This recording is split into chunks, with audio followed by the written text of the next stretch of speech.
investigation by the Department of Justice is once again... Let's go to Shelby Slaughter. What's going on over there?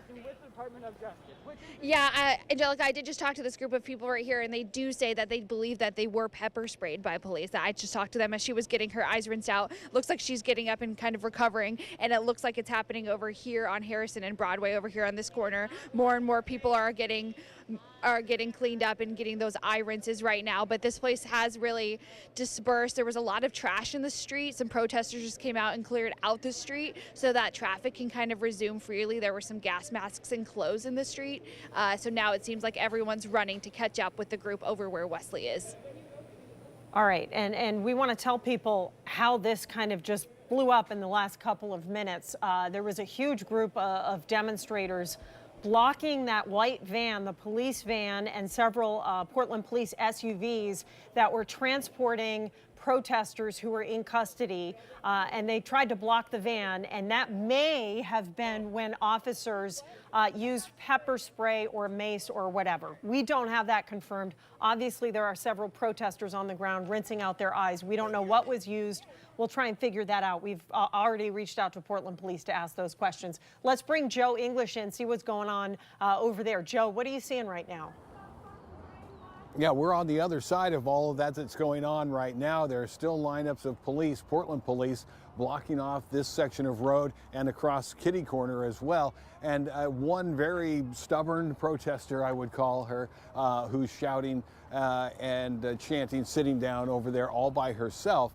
Otherwise, it's very quiet over here. All the protesters seem to have gone the other direction, but police are staying here for, again, what reason, we don't know. Maybe because of what we have seen all morning long of this bouncing back and forth to one side of the building, to the other side, and again to another place. We had been out, Anthony and myself, my photographer, Katu photographer, Anthony, all morning long along Broadway, and it had been very, very quiet out there. And then finally just now, that's where all the action is and the activity is. So we're not seeing a lot happening right here, but always we're going to be on your side, staying on all sides of this, because it very well could turn around and come back the other direction. But over here on the other side of the library now, pretty quiet, but police still lined up. And we're seeing some commands going back and forth. We don't know what they're going to be up to just yet, but we'll stay on top of it for Joe, you. I'm going to interrupt you and bring in Wesley Ogle, because we're seeing a scuffle right in front of her camera.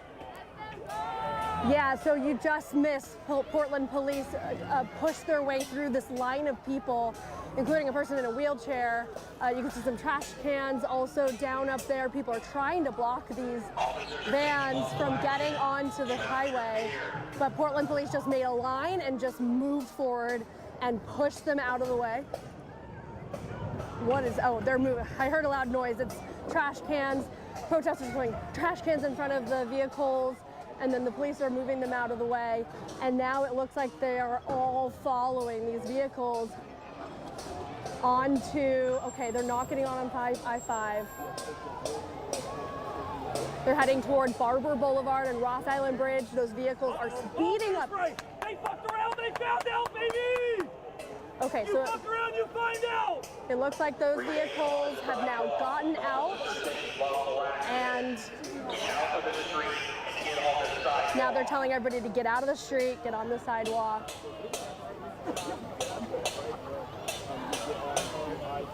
I don't see any other confrontations happening right now. This is, for folks just joining us, this is about as tense as it's been all morning. Portland police moved into the Portland State Library in the 6 o'clock hour. They started arresting people. It's been very calm, but obviously the situation has spilled out beyond the area that police had blocked off, with protesters trying to prevent officers in vehicles from processing those who've been arrested. They're taking them to the Justice Center, or we're assuming they're taking them to the Justice Center, and these protesters have been trying to block them. So we've seen a couple confrontations and scuffles. Let's go to Mike Warner. I think that's who we want to go to next. Mike Warner is back up for us. Mike, what are you seeing right now? Just what everybody else is seeing, a whole bunch of people moving down the street as they tried to block those vans as they were arresting people. It's getting pretty gnarly out here, you can see. trying to keep people out of the street. A lot of people with very, very angry. People are driving like crazy. I saw a guy rush up Broadway here about 60 miles an hour. I'm not sure what that was about, but you can definitely see all these people milling about, the police officers trying to keep them out of the street. It really escalated quite a bit when they drove away with those protesters that they detained. So it's a crazy scene. I'd definitely avoid this area if you all can.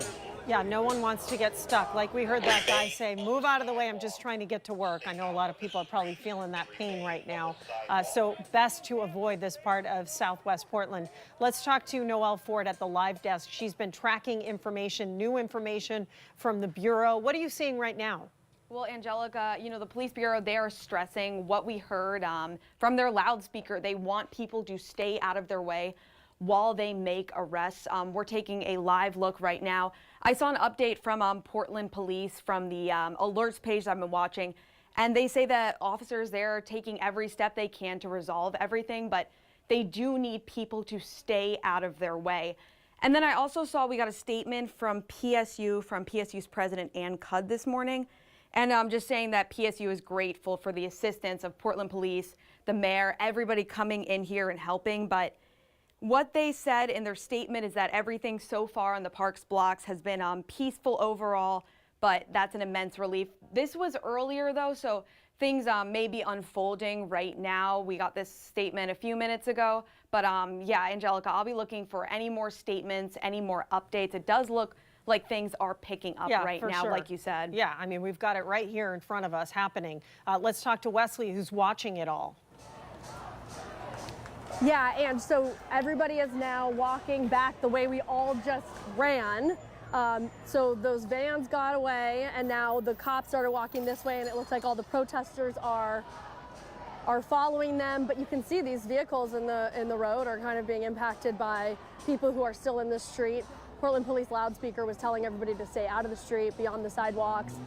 You know, obviously some of them are not following those instructions, but it's definitely a lot more peaceful, I will say, than it was just then when they were trying to block those vans from getting through.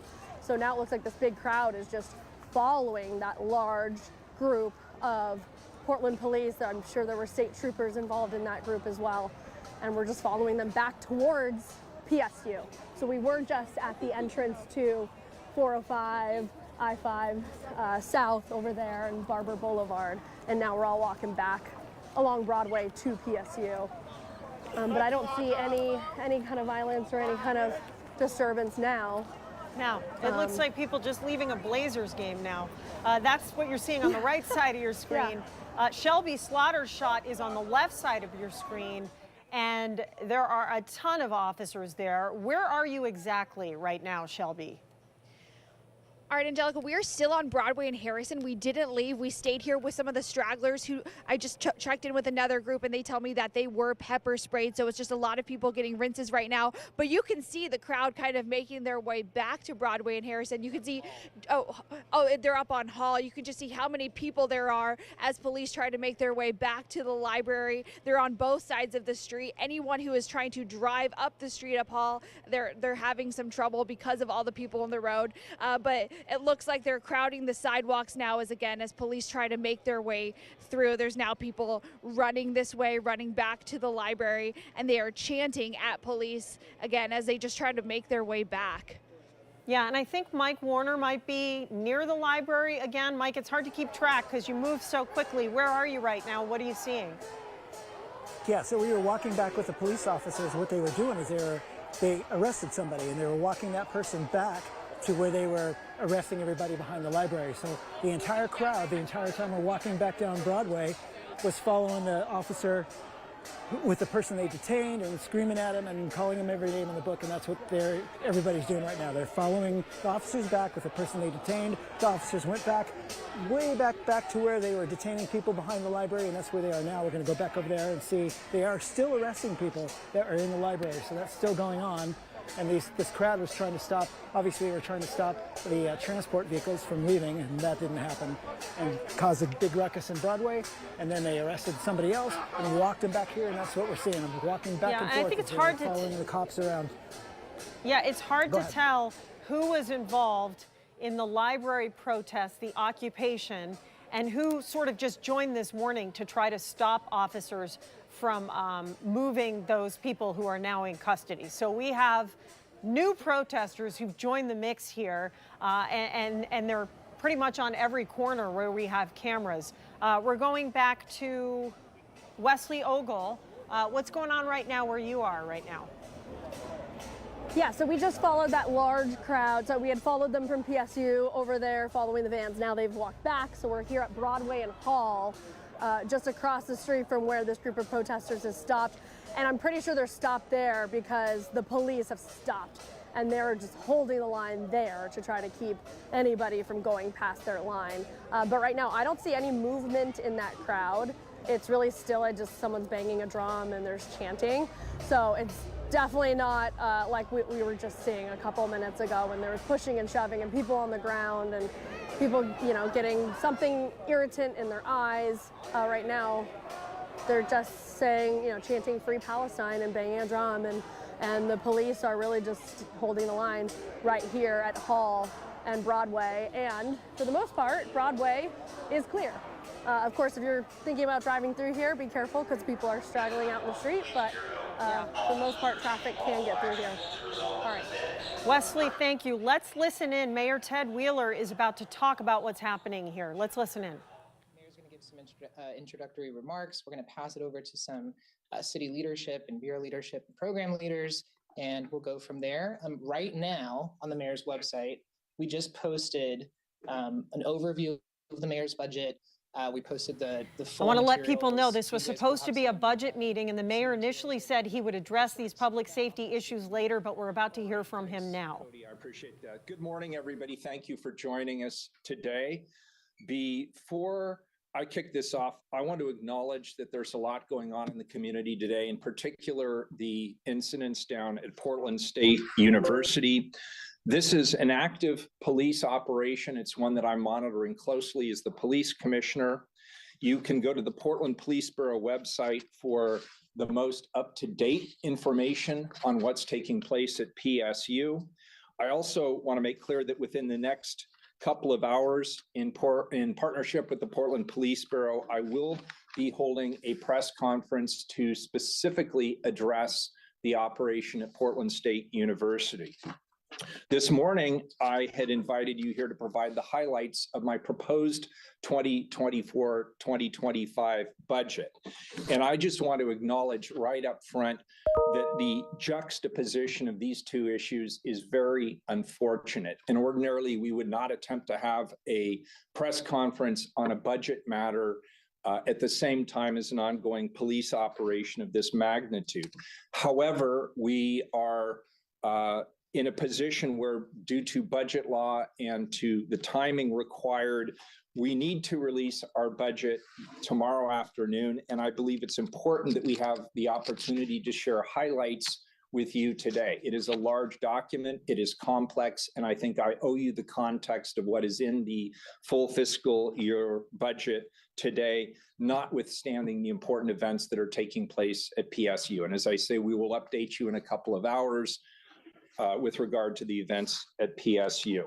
So focusing. All right, so the mayor doesn't want to talk about it right now. We have people there, and we're still going to ask because this is happening live right now, and it's an urgent situation. So obviously, as soon as we get some answers, get some input from the mayor on what's happening, get his reaction to what's happening, we're going to bring that to you. Let's go back live now to Wesley Ogle.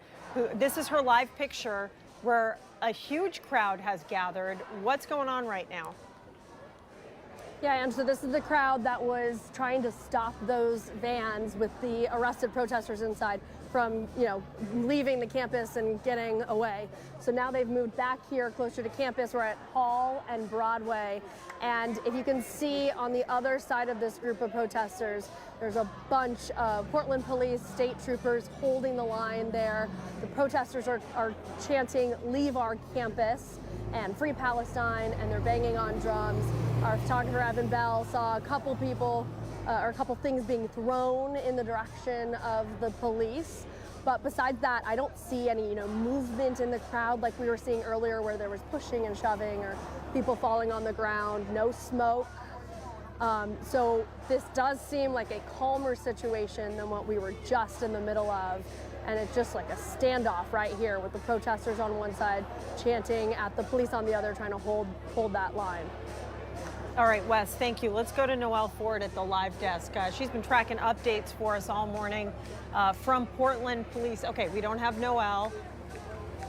Let's take Shelby Slaughter. She is in a spot where we saw a pretty big crowd of protesters. It looks like it cleared out in the last couple of minutes, Shelby. Yeah, it's pretty calm here right now. Where you guys just saw Wesley, that is the crowd you're looking at right here. So they're all kind of over here. We are seeing a little bit of people kind of disperse from the crowd and walk back over to the library. But right now it is relatively calm. You can see there is a little bit of trash in the street left over from where people were gathering and throwing things. But for the most part, it is calm. You can see people are just calmly walking out of the crowd and back over to the library. So yeah, it's pretty calm over here right now. All right, Shelby, let us know if that changes. We'll go right back to you. Let's bring in Noelle Ford now from the live desk with an update. What are you watching, Noelle? Yeah, Angelica, we actually just got a statement from Governor Tina Kotek, so I'm going to read that statement to you. This is in response to what is happening right now with the protests and the police response. She says, quote, "I fully condemn the criminal actions taken Thursday morning that results in the burning of 15 Portland Police Bureau cars, endangering first responders and the surrounding community. I have absolutely no tolerance or discrimination." Or so this is actually, it's like a double, it's a double statement to criminal activity, because we did have another criminal activity. We had those police cars burned, so she did address that. But then, she talks about the acts of vandalism seen this week at the PSU library and against nearby businesses, just talking about all the criminal events that we have seen in Portland lately. She says these actions are in direct opposition to Oregon values. And Oregon State Police, they have launched a response to the outer perimeter of PSU. So this is the first information we're hearing specifically from the governor, Angelica, about Oregon State Police being there. We had eyes on them, so we know they're there, but just confirmation from the governor what they're doing over there. Yeah, all right. Noelle, thank you. Let's go back out to Wesley Ogle, who's been sort of front and center of all this since 1 o'clock in the morning, so she's watched the entire morning sort of unfold in front of her. What's going on right now, Wes? Yeah, a lot has changed since 1 o'clock this morning. So we just ran upstairs to a parking garage across the street from that crowd that we were just showing you, just to get a better vantage point of what's happening. Hopefully you can see this a little bit better. So yes, this big group of protesters, they were all the ones who ran from campus trying to block those vans with what we can assume are the arrested protesters inside. They tried to block those vans. They formed a line in front of the vans, and police had to push them out of the way, and eventually those vans were able to get through that barrier and make their way along. And then everybody kind of rushed back over here to Broadway and Hall. And there's just kind of a standoff with police standing there, holding the line, and these protesters banging drums and chanting. And I don't see any sort of violence or real much activity over here right now. But this is where really everything is happening right now at this point. All right, just about an hour and a half ago is when things really picked up, and we're going to cue up that video again to show you the protesters, and if we could boost the audio up so you can hear Wesley, because she was telling us what was going on. Let's play this video. And we're watching this group of protesters. They just came out of the front door, and they have these shields. We see traffic cones. They are running now towards the barricades, and they're breaking through them, running out. We hear chants of "We love you" from the other protesters out here. I don't see any police running in to get any of them. I see nobody trying to stop them. This was the first big group of protesters that we saw exit the library this morning, and they ran past officers on all sides of the building. Joe English was on the other side, and most of them just kept going. They did, as you can see here, arrest some of the protesters. This person was taken into custody and carried away. We saw several people carried away with zip ties around their wrists. We did just get a little bit more information from Portland Police on the substance they used. You saw a bunch of people earlier on the sidewalk just sitting there doing eye rinses. And we were wondering if it was pepper spray. Portland police says that it likely was OC spray, pepper spray, that's the only substance they use. So that's coming right from the Portland Police Bureau. There was no tear gas, so this was pepper spray. And we saw a bunch of protesters talking about how painful it was in their eyes, and they were getting help from other people on the side of the street, rinsing their eyes out. That is a live look right now at the police line. That's Shelby Slaughter, one of the many reporters we have out there watching what's unfolding. Let's see what's going on with Wesley Ogle. Okay. Hey, I'm sorry, I couldn't hear if you said anything to me, but yeah, we've just came down from the parking garage and moved because this crowd started moving back towards the PSU campus. So now we're back almost in front of the library again, where we were this morning. And so now this big group is here. I'm a little too short to see over the crowd, so we're gonna try to move to the right and give you guys a better view. But it must have been that group of police that were holding the line. They must have moved back. That's the only way I could imagine that these protesters were able to then move forward. And now we're back here in the South Park blocks in front of the PSU library, where all this began days ago. And I'm hearing them chant, saying leave our campus or something to that effect, or get off our campus, and they're banging a drum. Okay, and then yeah, some other chants that we hear from them a lot. But right now, it's still, like I said before, it's a lot calmer than we saw it about 30 minutes ago. I don't see any pushing or shoving or anything being thrown. It's just chanting and drumming and clapping, and then a big group of police and state troopers holding the line in front of them. All right, Wes, let's check back in with Shelby Slaughter. What's going on over there, Shelby? All right, well, Angelica, Wesley is down to my right, so I see the crowd that she's talking about, and there is a very large police presence over there. I can hear the crowd chanting from over here. There is a good group of people over here just kind of watching to wait to see what happens next, but it is relatively tame. No one's chanting. Everyone's just kind of waiting to see what happens next. There is a police presence here just watching the crowd to see if anything does happen or break out.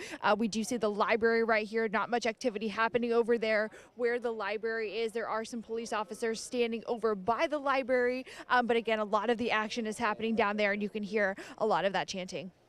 All right, Shelby, thank you. I want to let folks at home know that Wright Gazaway is here. He's going to take over because I've been sitting on the desk for 5.5 hours, and a girl has to go to the bathroom eventually.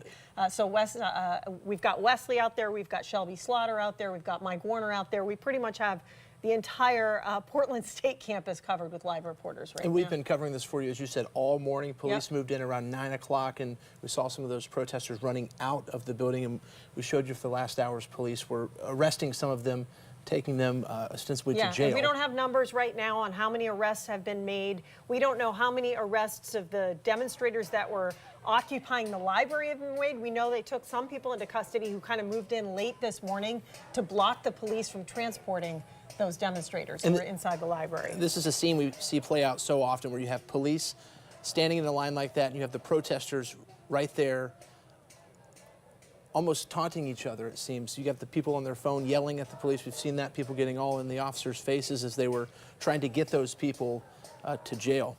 Let's go to Shelby Slaughter. What's going on, Shelby?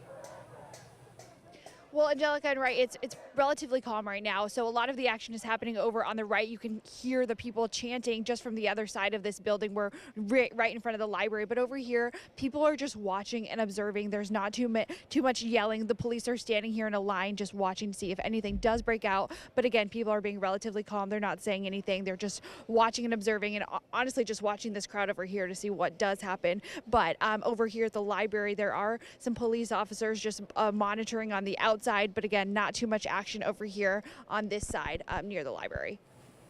Shelby, thank you for that. Wesley, can we bring you right back in? How does it feel out there right now in that situation between police and the protesters right there behind the police line? Yeah, you know what? It's not okay. Well, somebody is just running now. Oh, there's something happening. There is a fight, not between police, but just between punches are being thrown between people out here.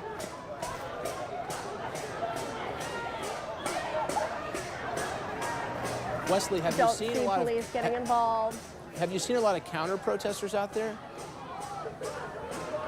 You know, it's hard to tell. There was like one out here early this morning, but that's the first confrontation we've seen between the people who are out here, at least that I've seen. It seems like most of the people are here on the side of the protesters who were inside the library, because this is the group that was trying to block those vans with the people who were arrested from, you know, leaving this campus. So there is some movement now.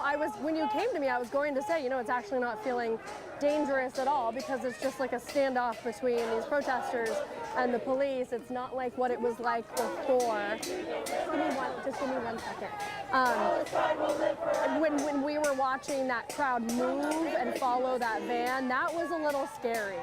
They were in the middle of the street blocking those vans, and then the police had to really move those protesters physically out of the way.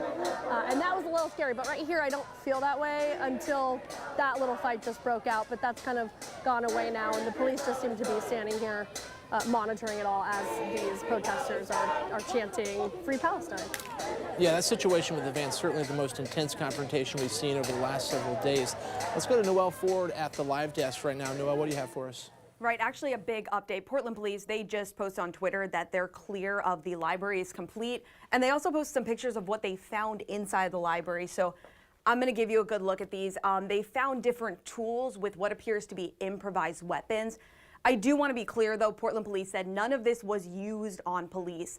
This is just what they found over in the library. But I want to scroll through these. So like they said, there's improvised weapons, ball bearings. That says to wear under clothes. These are just some of what they found in there. So that looks to be some kind of balloons, paint balloons they set up there, and then spray bottles of ink over here. Again, I just do want to reiterate, none of this was used on police. Portland police made that very clear, but just some of what they're finding there. And we have a live look right now outside. Police are outside the library. Like I said, they just cleared it. Right, we'll be tracking what they're doing right there. It looks like a group of people there with police.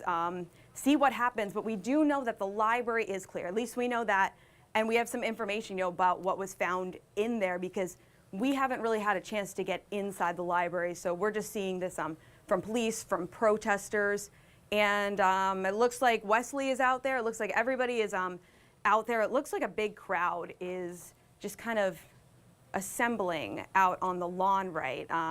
Now we're zooming in there, still see the police tape up. It really is a very big response. Looks like students out there possibly.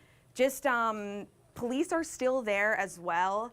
Yeah, we're trying to find any information. We'll bring you all that information right back to you. Noelle, thank you for that. If you're just now joining us, right now we are following the situation at Portland State University, where Portland Police, Oregon State Police have cleared the library. They are making some arrests. Things have calmed down a bit, but a massive crowd is still around that library. Shelby Slaughter is live. Wesley Ogle is there as well. Let's go to Shelby. Shelby, what can you tell us from where you are? Set the scene for us. Well, right, I'm on the calmer side. There are a few dozen people over here just kind of watching very calmly. Honestly, all of the attention is over where Wesley's at that big crowd. They're just watching the crowd chant. It's getting pretty loud over there. I can hear it very clearly over where I'm at. And so, yeah, people are just watching that. There is a row of police. People are actually just having very calm conversations with the police officers in case anything does break out. But this is, I would say, the calmer side, and people are just kind of waiting to see if any more action happens over at the library. But you can even see the crowd starting to disperse over to the side where the crowd is and kind of get a better look over there that way. Shelby, thank you for that. Shelby is in front of the library before she was gesturing over to Wesley, who we've been checking in. That's the shot there on the left right now. Wesley, what's going on where you are? Shelby tells us a lot more action on that side of the library. Just tell people where you are in relation to where she is. Yes, so this is the PSU library, which has been occupied for the last few days, but of course now, as we heard from Portland Police Bureau, it has now been cleared. So we're not sure if any of these protesters were people inside the library. I think probably most of them came from the outside this morning, and then this is the crowd that was trying to block the vans from taking the people who were arrested away, and now they've moved back here. and then police have moved them even closer onto here. I'm assuming they did that to get them away from Broadway because Broadway is open to traffic. So they've moved everybody now back to the South Park blocks in front of the PSU library where all of this began. And now it's just, screaming match, kind of between the protesters yelling at the police and the police are holding the line. You did come to us before and there was a little bit of a fight that broke out between some people who were out here. None of the police got involved. That was resolved. Those people are now gone, but we've moved back a little bit just to make sure that we're not in the middle of anything happening. If you want to show again that group of police, Evan, we did see just a group kind of gather. Wesley, you're tall enough to see them over there. Yeah, right, what's up? I got a question for you. So around 8:30 when you were in front of the library, it seemed pretty calm, and then all those protesters rushed out. We saw some of the arrests, and now you're back, and that crowd looks like it's grown a lot. Is it still growing? You know what, it's hard to tell because what had happened is we were in the front of the building watching for anything that was coming out of the front entrance when a lot of people were moving to the back. So the police, when they were arresting people inside the building of the library, they were taking them out the back. And so I think word got around, and so protesters started moving to the back of the building, and then that is where those vans were, where they were putting the people who had been arrested into those vans. And then once those vans, sorry, we're moving a little bit, once those vans were ready to leave, this big group of protesters then blocked them. So it's hard to tell where all these people came from and exactly when. But it is a much bigger crowd than I saw out here, yes, this morning when we were in front of the library. But that's because most of them, I think, were in the back trying to prevent those people from being arrested and put in those vans, and then prevent those vans from leaving. But as you watched live here on Katu, they made a human barricade in the middle of Broadway and tried to block those vans, but the police were able to push them out of the way. Those vans were able to get through, and off they went. And then now this big group has come back here to the PSU campus, to the South Park blocks in front of the library, and it's a big crowd. It's a loud crowd, and I'm not really sure what they're gonna do, if they're gonna try to get these people to leave. It seems like right now, I mean, there's no traffic being impacted right now here. We're on the South Park blocks, so it seems like a pretty safe area for them to protest. And the police are kind of just standing by, holding the line here, and not having really any interaction with these protesters. Yeah, it seems like very little interaction right now. It was around 9 o'clock where we saw those protesters run out of the library. We were live on air. This is that video from earlier this morning. You see that crowd gathering on the front porch, and this played out right here live on Katu. And you see these people with their makeshift shields. It looks like cut up garbage cans, and they ran out the front. As Wesley was telling you, the police were in the back bringing out people they were arresting inside the library, and we saw this group just run right out. Police were there, and a lot of these people got away. It was unclear why police were letting them run, other than the fact that maybe most of them were in the back. And you see them just run right past the police line, right past where they had closed down that section of grass. And these were the group of people that ran out the front of the library this morning. As you saw earlier, police did arrest a number of people. We don't know how many at the moment. They were taken away from the library in those vans. And this is a live look back with Shelby Slaughter on a different part of campus. And you can see much calmer where she is. That big crowd where Wesley is in front of the library. And you can see the police line holding that area in front. Shelby, are you there? I am. Hi, right. Yeah, it's pretty calm over here, like you said. I do see about 10 police officers coming out of the library right now. So people on this side are honestly just watching to see what's going on. They're watching the library, and a lot of people are watching on what's going on over where Wesley is, which is just on the other side of this building. And we are seeing a lot of this crowd disperse and kind of go over there and get a better view of the action. But yeah, you're right. It is very calm over here. Everyone's just watching, and police are just over here, honestly, just having conversations with people. In a very calm manner, which is a stark difference from what we see going on over where Wesley is. Yeah, it certainly is, Shelby. And Shelby mentioned Wesley. Let's go right back to Wesley right now on the other side of the library. Wesley, that's where we see the large crowd. We see a lot of police, and we hear the chants. Relatively speaking, is it less tense than it was earlier, say about an hour ago? Yeah, about an hour ago. So when we watched that whole crowd run. I mean, literally run from the out the front, as you just saw that video, and then we saw protesters run from the back of the building, following those vans out. That was a little tense. We ran to follow them, and everybody ran up Broadway, like with traffic, when cars were in the street, blocking traffic, trying to block those vans from getting out. That was very tense. So now it's just back here on campus, on the South Park blocks in front of the PSU library. And there is, as you can see, the caution tape up. There's the perimeter, and the protesters are on the outside of it, and Portland police and state troopers are in the inside. And the protesters are chanting and yelling and banging on a drum, but I don't see anything from police. They're just standing there holding the line. There also hasn't been any loudspeaker announcements. There were a lot of those all morning long. I haven't heard any of those in the last couple of hours. But there's still a huge police presence out here. Most of it, they're just, I think, standing around kind of monitoring the situation and waiting to see what's going to happen. But for right now, it doesn't feel, being out here since 1 o'clock this morning, this doesn't feel dangerous to me. I don't feel unsafe out here. But of course, as we know with these protests, things can change in an instant. So we're keeping our distance a little bit, but I don't really see any movement on anybody's part right now. It's just chanting and clapping and standing. Yeah, and police have said they'll let people lawfully protest and practice their First Amendment out there. It's when they start to vandalize the building. There were some issues. This is the most police we've seen on campus since last weekend when this all started. We've got a timeline to kind of set the scene. This started last week. This is how we got here. 1 week ago on Thursday, April 25th, a small group of protesters began gathering in the South Park blocks. Police cleared them when the park closed. They did not arrest anyone. Last Friday, some protesters returned. Police asked them to leave, and they moved to that area in front of the library. On Saturday, PSU's president said she met with protesters. She told them they needed to reopen the library. Police did not take any action then either. On Monday night, people broke into the library. PSU asked police to remove the trespassers from the library, but the president gave them some time. They were trying to work out an agreement to get out of the library, so police didn't move in.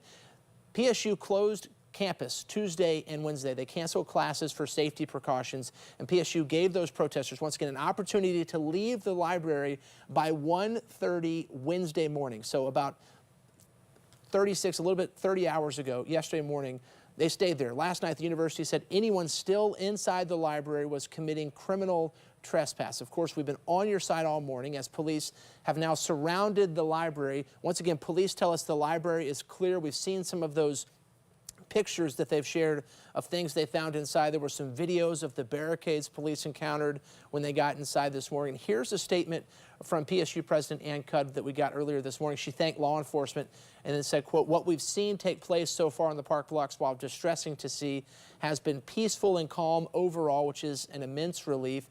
The safety and well-being of our campus community is our top priority." Let's go back to Noelle Ford at the live desk. And Noelle, you've got some of those pictures of what police have shared with us. Yeah, right. So police, they announced they cleared the library. They gave us a look of what they found inside, and some tools were found inside. I'm going to let you get a better look at it. They posted in their post what appears to be improvised weapons here. I do want to make it clear, though, none of this was used on Portland police, but this is what they're saying. This is some kind of improvised weapon here. I'm going to let you see the next photo. Another one here, and then they also said paint balloons. This is what we're looking at right now, paint balloons. This is all things that they found inside PSU's library when they did that clearing. Another photo here, these are spray bottles of ink. Other things that they found, these are just some photos we're getting of inside PSU's library. Do want to say again, though, none of that was used on police. This is the latest update that I have seen from PPB, but like I said, they have cleared the library. They are around the library right now. We'll be tracking, seeing if there's any changes, right? But it is good that they're giving us an idea of, what's going on inside the library as well. Noelle, thank you for that. It was about 20 minutes ago that they gave the all clear from the library. Shelby Slaughter's been out on campus all week. She's actually been inside that library on a couple of occasions and seen some of the vandalism and destruction inside. Now she's live for us out there. Shelby, what's going on? But also talk about what you've seen inside that library when you've been able to get in.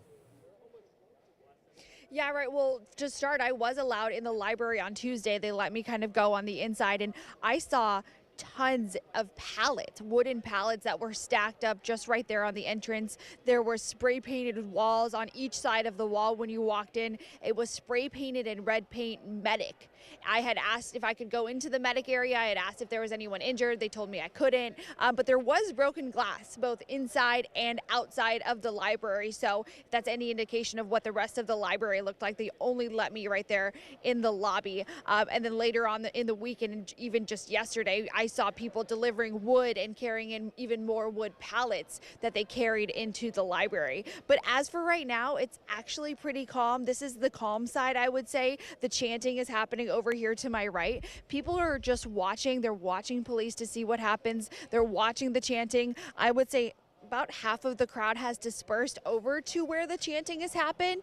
They want to be over where all of that action is happening, but you know, everyone is just kind of watching, having really calm conversations with the police. And then over here to my left, you can see in this lawn over here, there's a lot of just really calm people just watching. There seems to be one person chanting, but it looks like there is some movement here with police.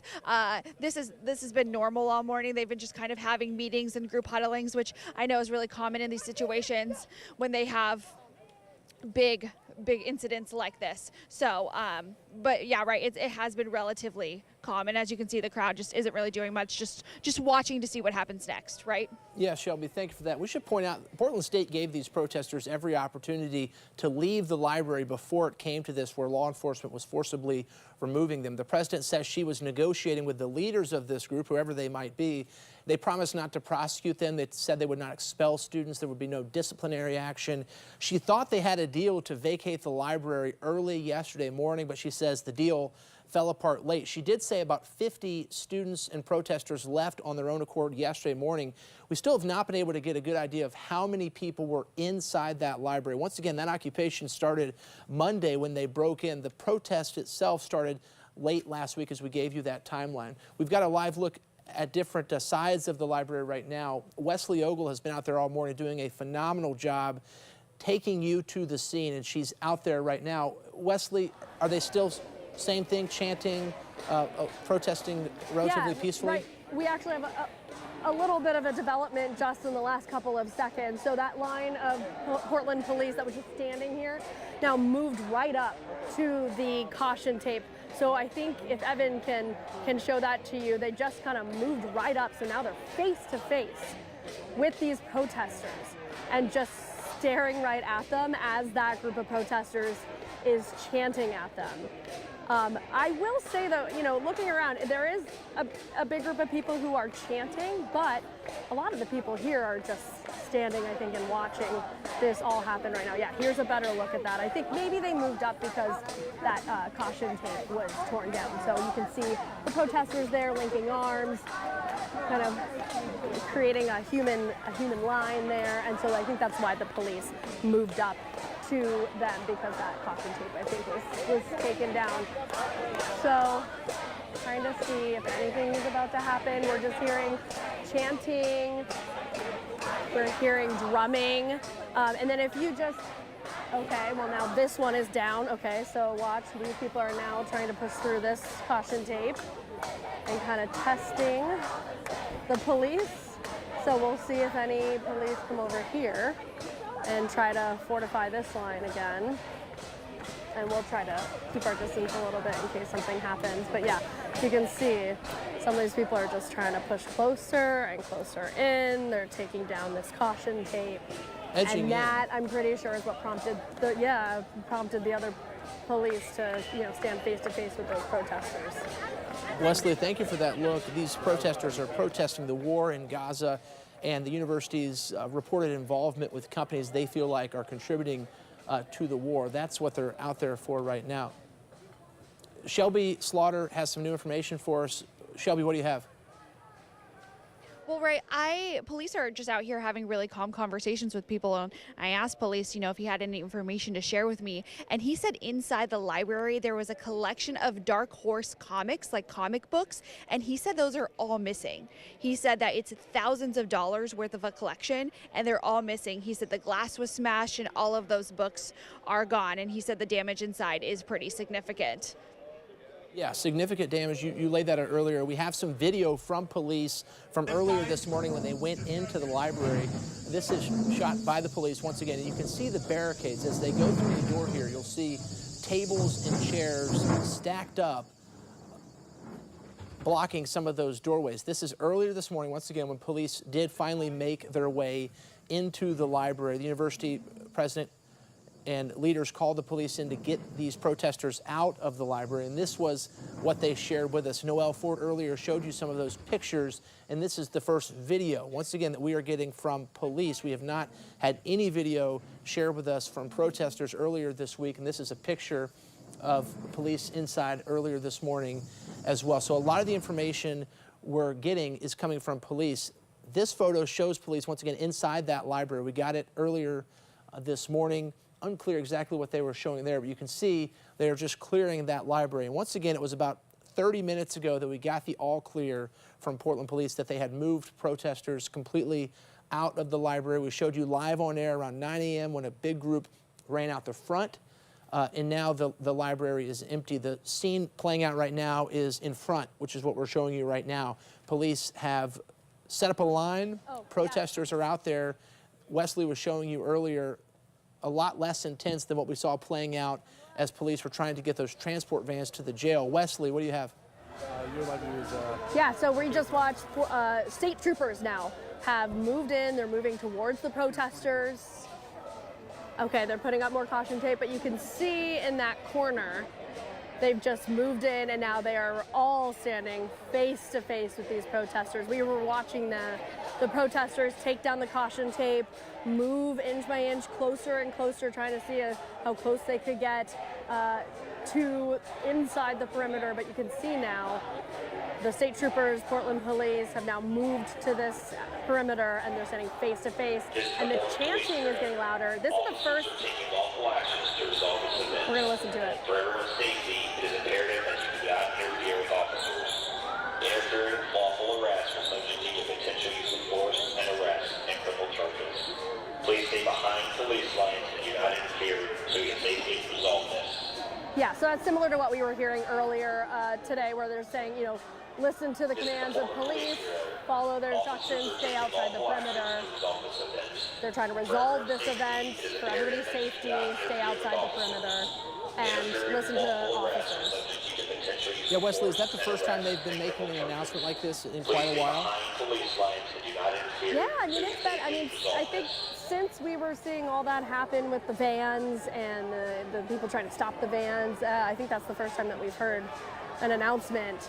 But we were hearing them all morning long, different ones. They would change, and now that's the first one we've heard in probably about an hour, I would say.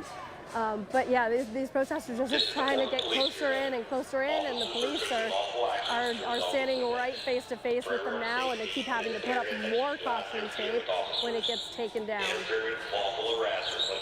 Yeah, Wesley, thank you for that look. So what you're seeing play out right now is in front of the library. We're hearing some announcements from the police bureau's audio system on scene, telling them they're trying to resolve the issue and that people who violate their orders face arrest and prosecution. As Wesley was telling you, that's the first time they've heard that in a little bit of time since they were making the arrests earlier that we showed you, once again, live on air. And this is the scene playing out in front of the Portland State Library at the moment. You can see the massive police response. Portland Police, along with Oregon State Police, have been out there all morning. We've had crews on all sides of the building as well. Wesley has showed you over the last 20 minutes or so. The group, for the most part, is chanting, protesting. Police are holding a line. We have not seen much interaction between police and the protesters like we did earlier when they were blocking that road with the transport vans, taking the people they arrested from inside the library away from the library. Police were able to eventually get on the interstate back behind the university. And you can see, once again, this is a look in front of the library, the police line in full riot gear. Police have been talking for the last few days about their plan to get these protesters out of the library. The university's president was giving them every opportunity to leave on their own. This morning, police moved in. We've showed you that all morning. The Katu morning team has done an outstanding job setting the scene.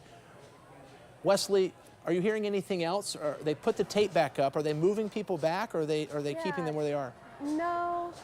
Yeah, you know what? No, they're just holding this line. I think they just have to keep putting up the tape, and they have to keep, you know, fortifying this line with their bodies, because the protesters are trying to move in closer and closer, and they're continuing to chant. The chanting's a little bit louder than it was when we first got here. Maybe there's more people showing up the later it gets in the morning.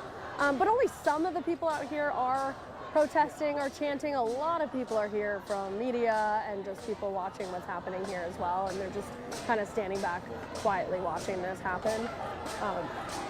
But I don't hear anything necessarily different from last time that we just saw you guys. Wesley, thank you so much for that insight. And it's important to point out this is really the first major protest event for Portland police since all those riots and protests we saw in 2020. And police have not had a response like this really since then, so it's been interesting to see how this plays out. Obviously, the dynamic is different. These protesters are not protesting police brutality, they're protesting the war in Gaza and Portland State's perceived investment or participation in companies that they feel are contributing to Israel's war. So we're showing you that in front of the library. About 10:15, Portland police confirmed that they had cleared that library. We've showed you some of the videos and pictures they've shared from inside of the barricades, of the makeshift weapons, if you will, that they had inside. As Noel told you, they were not used on police.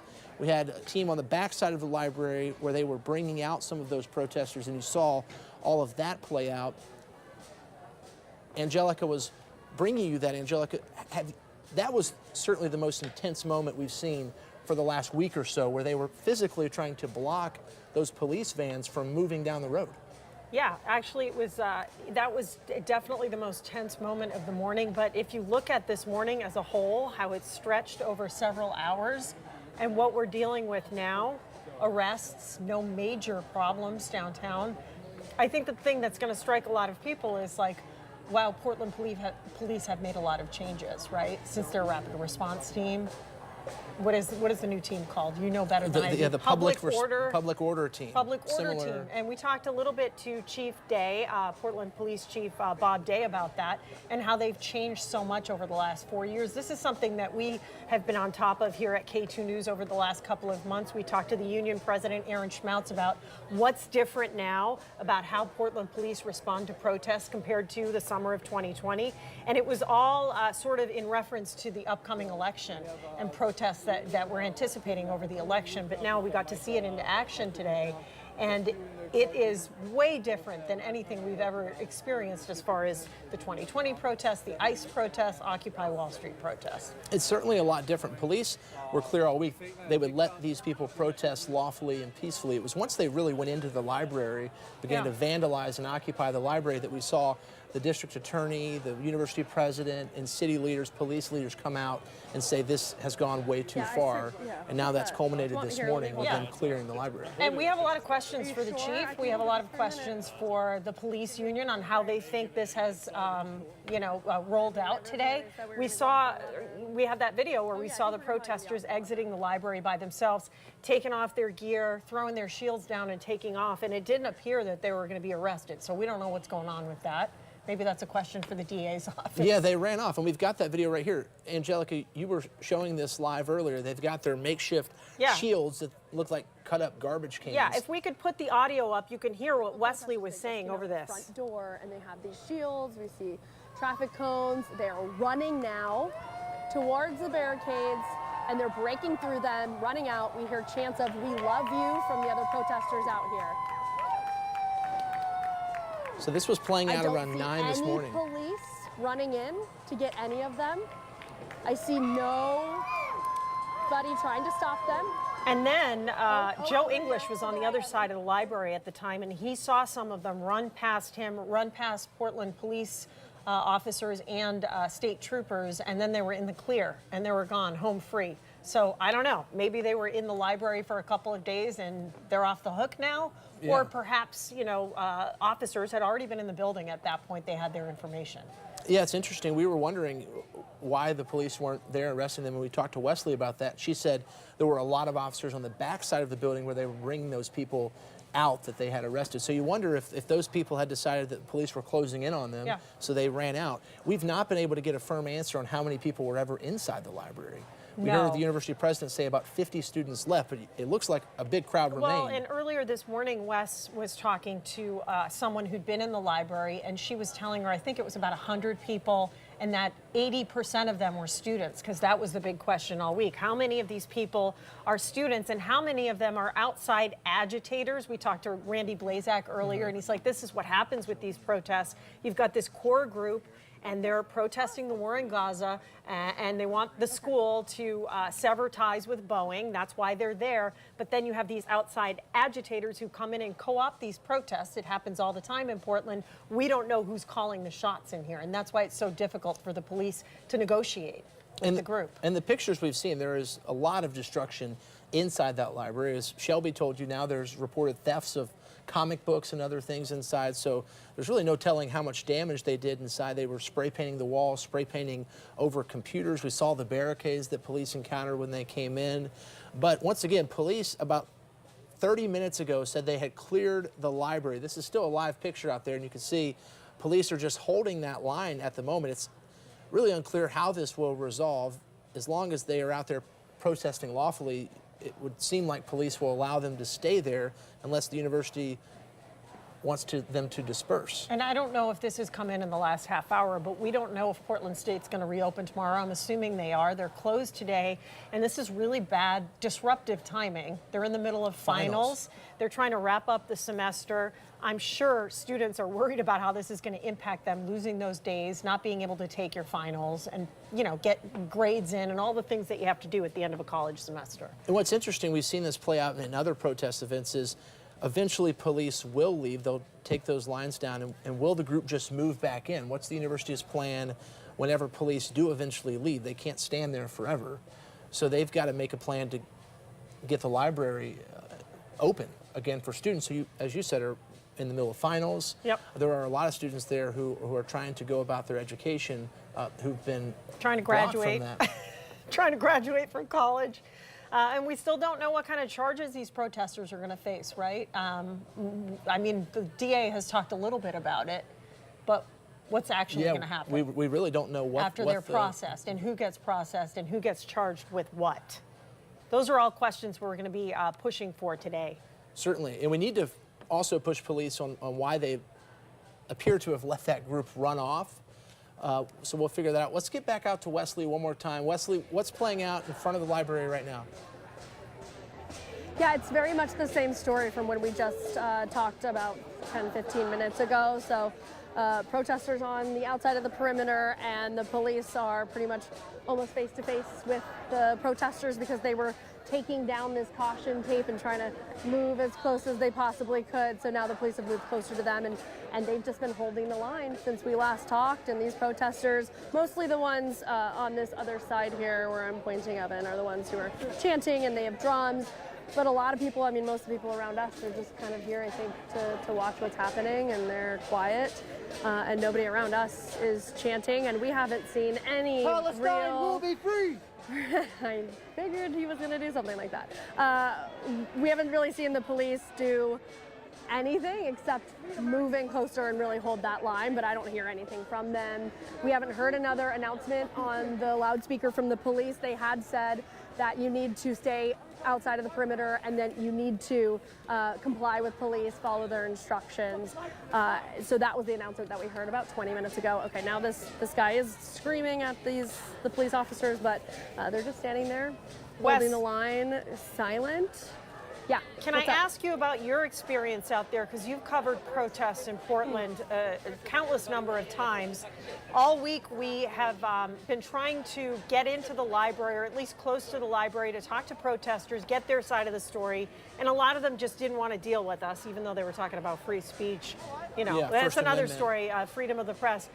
Have you had any problems today? Because it seems like it's been relatively easy to be out there as a reporter.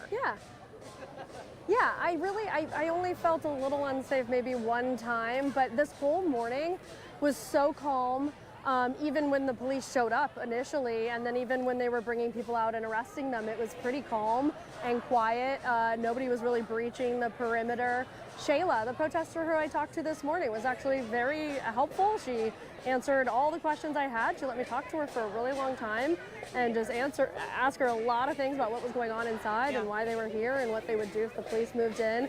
So she was super nice, I have to say. And then, you know, once everybody started running from the back of the building and trying to stop those vans, and we ended up in the streets in the middle of Broadway during traffic, that is when things got a little iffy, and we were seeing people on the sidewalk down being treated for, you know, being sprayed in their eyes. That was a little bit more feeling like a normal Portland protest. And then I will say, hopefully at some point you guys can grab that video from Evan, but it got a little bit scary when the line of vans were trying to really get out of this area and maybe, you know, get onto the highway and away. There were a line of protesters in the street, in Broadway, linking arms, and the police had to physically shove them out of the way. There was somebody in a wheelchair, there was people being, you know, falling to the ground, and those vans just sped through that. But we didn't see anybody get, you know, seriously hurt during that.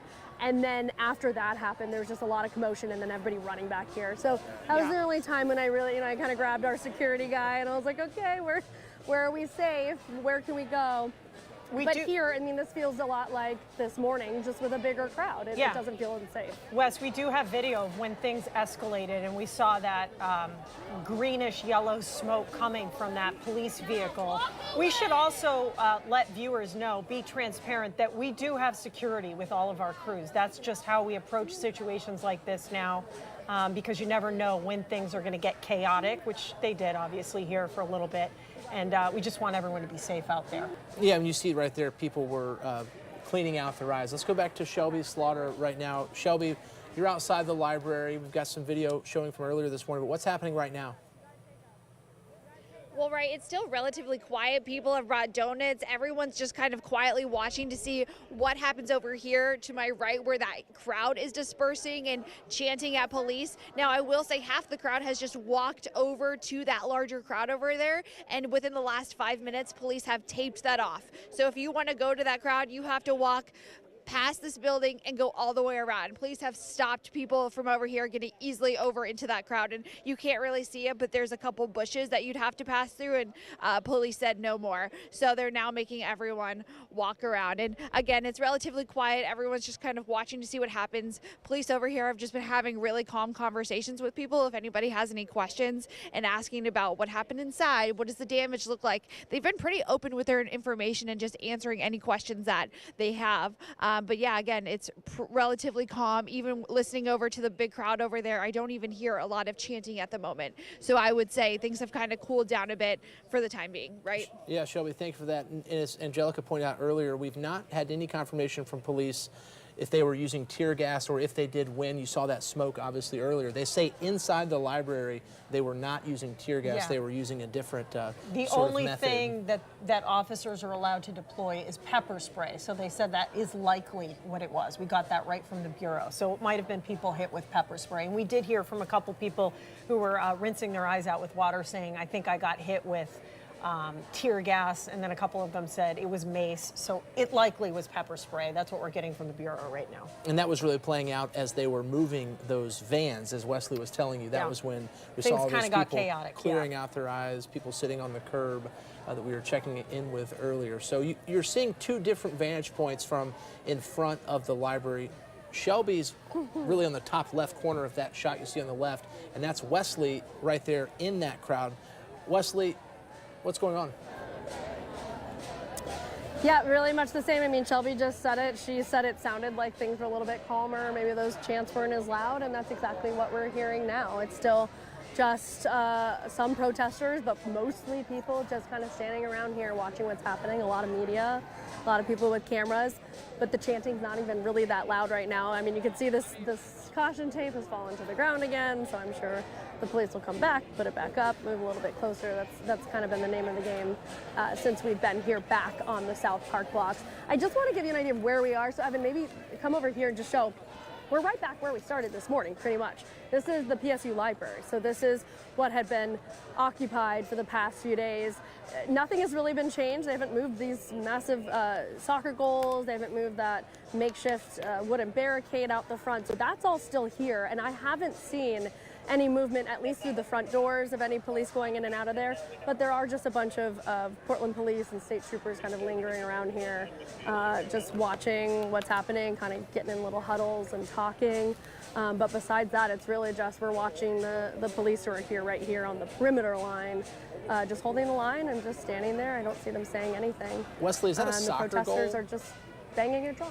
Yes, there are 2 full-size soccer goals and then 2 small soccer goals. Evan Bell and I actually watched. We got here at 1 o'clock this morning, and we watched around that time, maybe 2 a.m., watched the protesters carry those from the back of the library. So there must be, there's a field, I think, behind the library, and they carried those to the front to use, I think, as just some extra barrier. And talking to Shayla, the protester I talked to this morning, she said, yes, it's safe to assume that they are doing this to,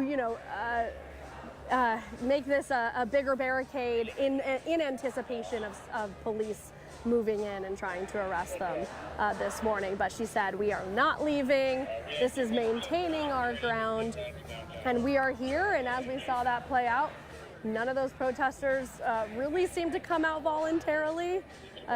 Besides, maybe that group of 30 who ran out with those shields, they ran out, but I'm not sure that was entirely voluntary at that point, because we had already seen some protesters get arrested at that point, and the police were definitely inside the library when that all happened. But yeah, back out here, it's just calm and kind of like a normal protest where you're just protesters on the outside of the perimeter chanting and banging a drum, and a lot of people are just standing around watching them.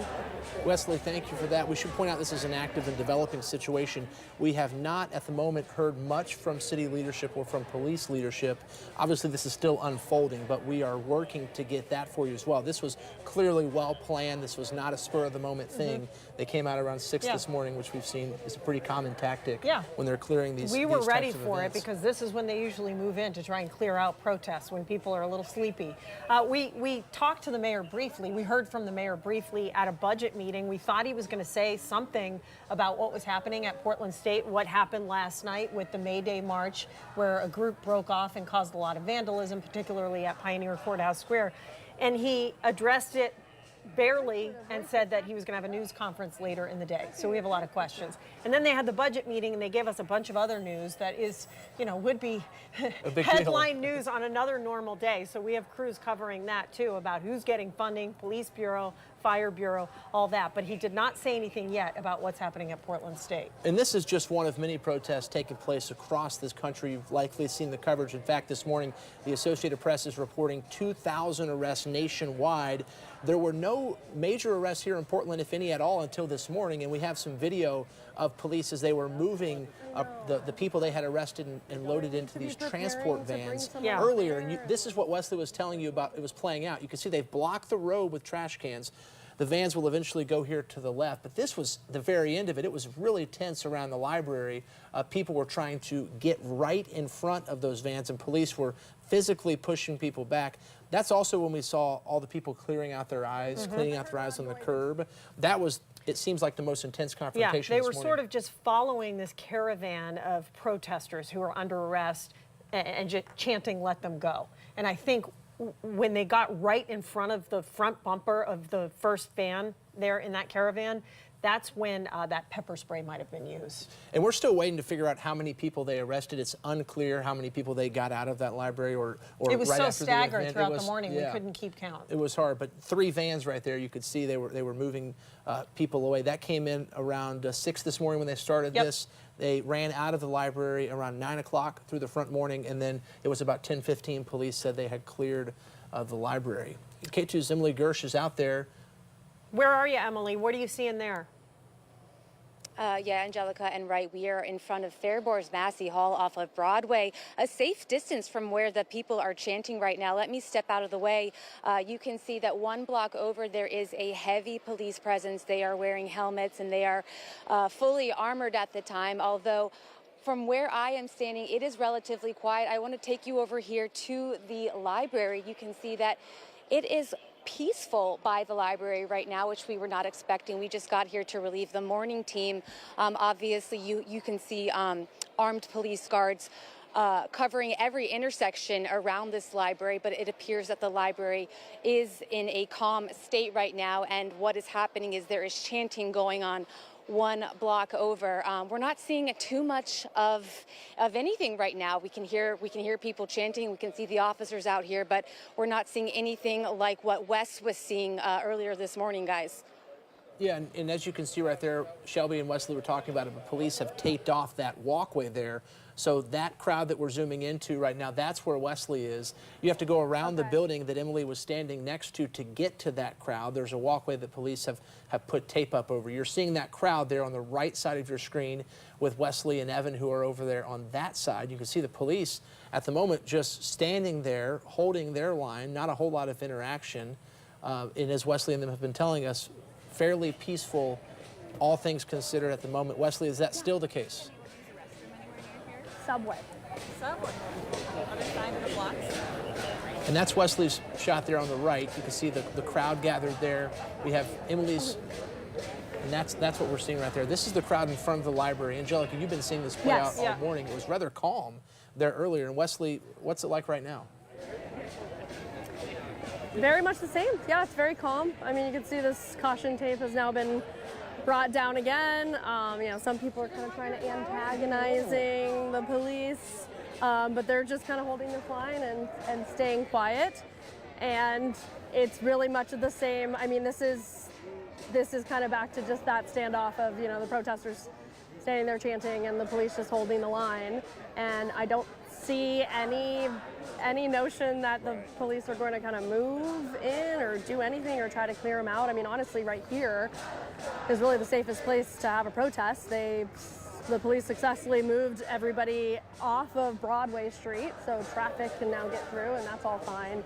And now they're all just here in the South Park blocks, right in front of the PSU library, where they're not really disrupting anything. I mean, except if they ever wanted to open up PSU classes again, which, you know, as we reported this morning, school was supposed to be back in session this morning. And then once we got word and we saw the Portland police were moving in to clear the library, that's when PSU sent out the statement that they were canceling classes and closing campus down again today for a third day. So yeah, the scene out here really, I mean, I don't feel unsafe. This is pretty calm. It's just chanting and drumming and a lot of people watching. Wes, I know you were out there all night. You talked to some of the protesters. You got to see what was happening. Then you watched the arrests, and then you watched outside people coming in, sort of support protesters.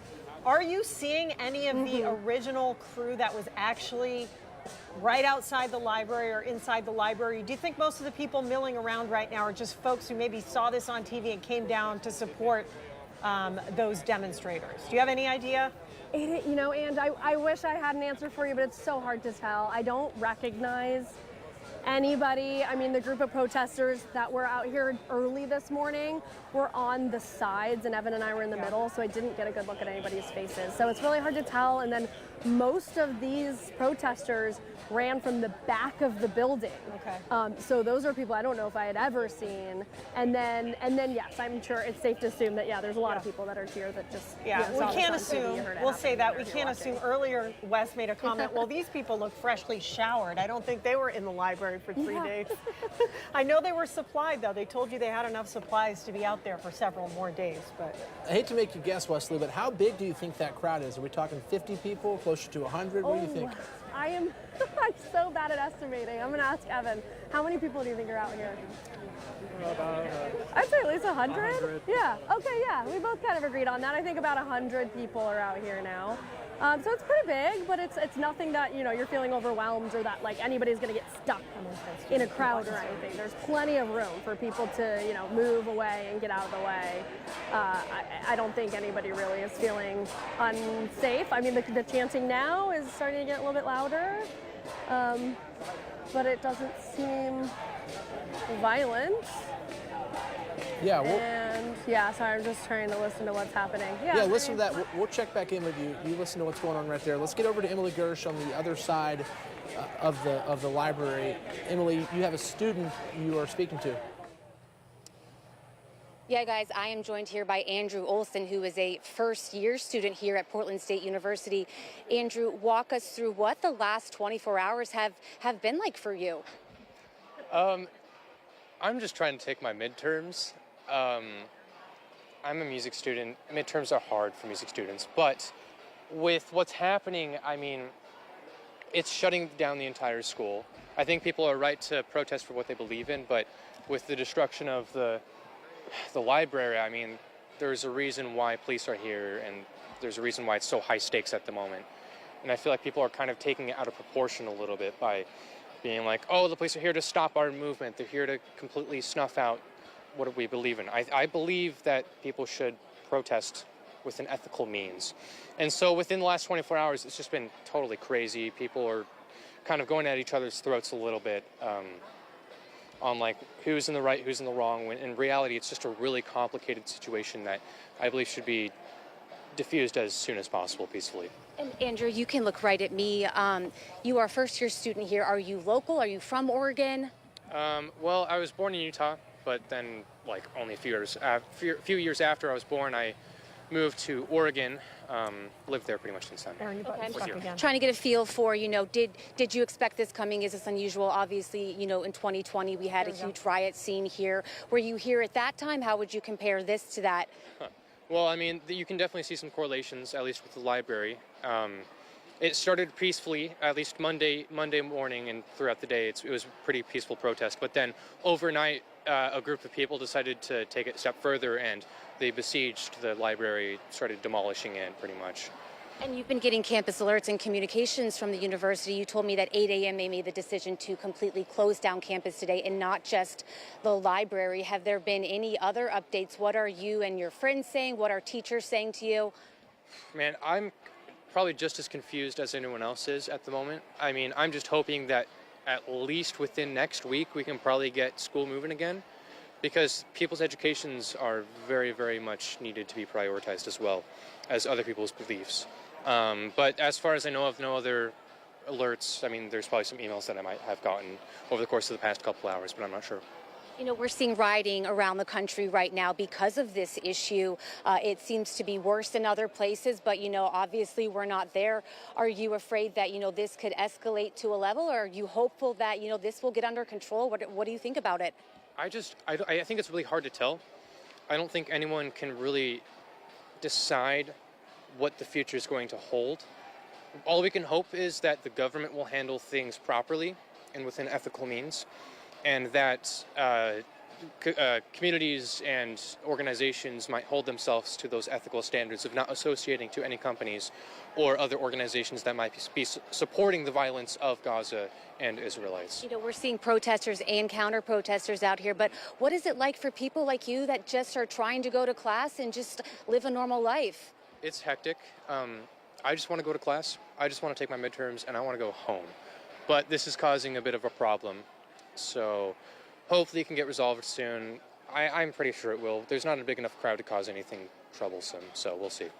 And do you think that the communication from the university has been good? I think so. They've been pretty consistent. I mean, at least a few times a day they've been sending out very detailed emails on the situation at hand. Yeah, I think in terms of like stopping violence or the destruction of property, I feel like the police are very limited to that. I mean, relatively. But I don't know, I think the police is doing not the police, the campus and the school is doing a pretty good job at communicating and making sure that students here on campus are staying pretty safe. The police presence here, what kind of situation is that giving people a feeling of? Like, do you feel safe here? Are you uncomfortable? Tell me how you're feeling. I don't think anyone can truly tell how someone feels. I think the way I feel is fairly supportive that police are here, because I believe that the reason why the police are here is to stop potential violence or more destruction of property. Because who's to say that because people destroyed the library, they're not going to destroy more property? So we don't know. So I'm glad the police are here, but I feel like a lot of the people, especially the protesters, are probably pretty scared let alone maybe a bit agitated that the police are here, stopping what they might believe in, at least in their point of view. Andrew, thank you so much for talking to us. Obviously, this is not an easy situation to be in for a college student. No one wants to see their university experience a situation like this. Wright and Angelica, we're going to stay out here, hopefully get a chance to talk to more people and monitor the situation from where we are, guys. Yeah, good to hear from a student who's been dealing with this for days now. Emily, thank you. Let's bring in Noelle Ford from the live desk. Noelle, you have new information about arrests? Yeah, that's right, Angelica. So Portland police, they just released this information. I have it behind me. This is what they put on Twitter just a few minutes ago. Take a look at your screen. They made 12 arrests in total. But what I thought was interesting right after that, this is the question we've been asking. 4 of those were PSU students. So only 4 of the arrests out of 12 were Portland State University students. We have been asking that question, you know, how many of those protesters were actually students or were actually affiliated with the university? Because we've seen across the nation, some of these protesters were not affiliated with the university. 12 arrests in total, and we're taking a live look at what the scene is right now. Of course, there is still some activity there. We see our Shelby Slaughter out there reporting. 12 arrests is all that police have announced so far. Still police tape. There is still some kind of a scene. Right, and Angelica, I'm going to toss it back to you guys, but, you know, I'll be checking for any future updates. Those numbers seem super low considering the crowd that was inside. So you bet we're going to be asking the police bureau if more people are going to face charges, more than 12 people. Overnight, when Wesley talked to one of the protesters who was inside the library and came out, she told us there were about 100 people in there and that 80% were PSU students. Now, we don't know if those numbers are accurate, but we know there were way more than 12 people inside the library. We did see some of them take off and run, but 12 seems very low. We saw like at least 20 people run out the front. Yeah, and everyone watching this is going to think, what? Yeah, they just Why haven't they arrested more people? So we're going to try and figure that out. We'll get to that. Let's get to Shelby Slaughter. Shelby, you've moved back over to where Wesley was. How much different is it right there than where you were on the other side of that building where Emily now is? Right, this crowd is significantly louder. Let me step off so you can see it. You can see that the police tape is down, but you can see that people are respecting. Shelby, can you turn your mic on? We're hearing the top mic there. Yeah, we're fixing that right now. We're getting that fixed right now. Okay, hopefully you guys can hear us better. Yep, okay, that's better. So the crowd is significantly louder over here. You can hear they're chanting over there, and police officers are just standing there holding the line, just guarding the police tape. You can see right here it's actually down, but people are respecting that police tape right here. But again, it's lots of chanting. There's not a lot of movement other than the chanting. When I got here, there's a lot of people behind all these people standing. They're all just kind of sitting down, waiting to see what's next. Lots of people are just kind of calm and waiting it out. And just kind of waiting to see what happens next. So there's really not a lot of movement over here other than just chanting, you know, to let these students go. Yeah, still unclear how long this scene will play out, how long the Portland Police and Oregon State Police will stay out there. Will they stay there until the university can get the library back open? As you can see, the barricade is still in front of the library. You see those soccer goals and wooden pallets. They've showed us the barricades inside the library that they were dealing with. So still unclear how much longer police will stay out there. You wonder if the crowd is just trying to wait them out, or if they just are trying to see what's going on, or what. Emily Gersh is sort of on the periphery of all this. We just heard from a Portland State student who seemed, frankly, to be a little exhausted by all of this drama. What are you seeing now, Emily? Yeah, Angelica, we're still at Broadway in Harrison where we were earlier, and honestly the scene has not changed a whole lot. You know, we have about a dozen police officers out here. They are at every intersection around the library. We did learn from them that the library was fully cleared out by 9 o'clock. Obviously, we have that chanting going on about a block over where Wesley is. There are a number of students just hanging around here watching. And as you heard from Andrew, the student we interviewed, a lot of students just want to go back to class. They don't want to be a part of this. I think it's important to consider that perspective when we cover things like this, as you see a lot going on. But then there are just regular people that are just like you and me. They just want to go to school. They just want to take their finals. So you do see people like that who are just dressed normally, and they're just trying to hoping that things will get back to normal here. Police are interacting with some people here. They're being kind. Again, it is relatively calm at the moment. Hopefully it will stay this way. We'll continue to stay out here and let you know what we find out.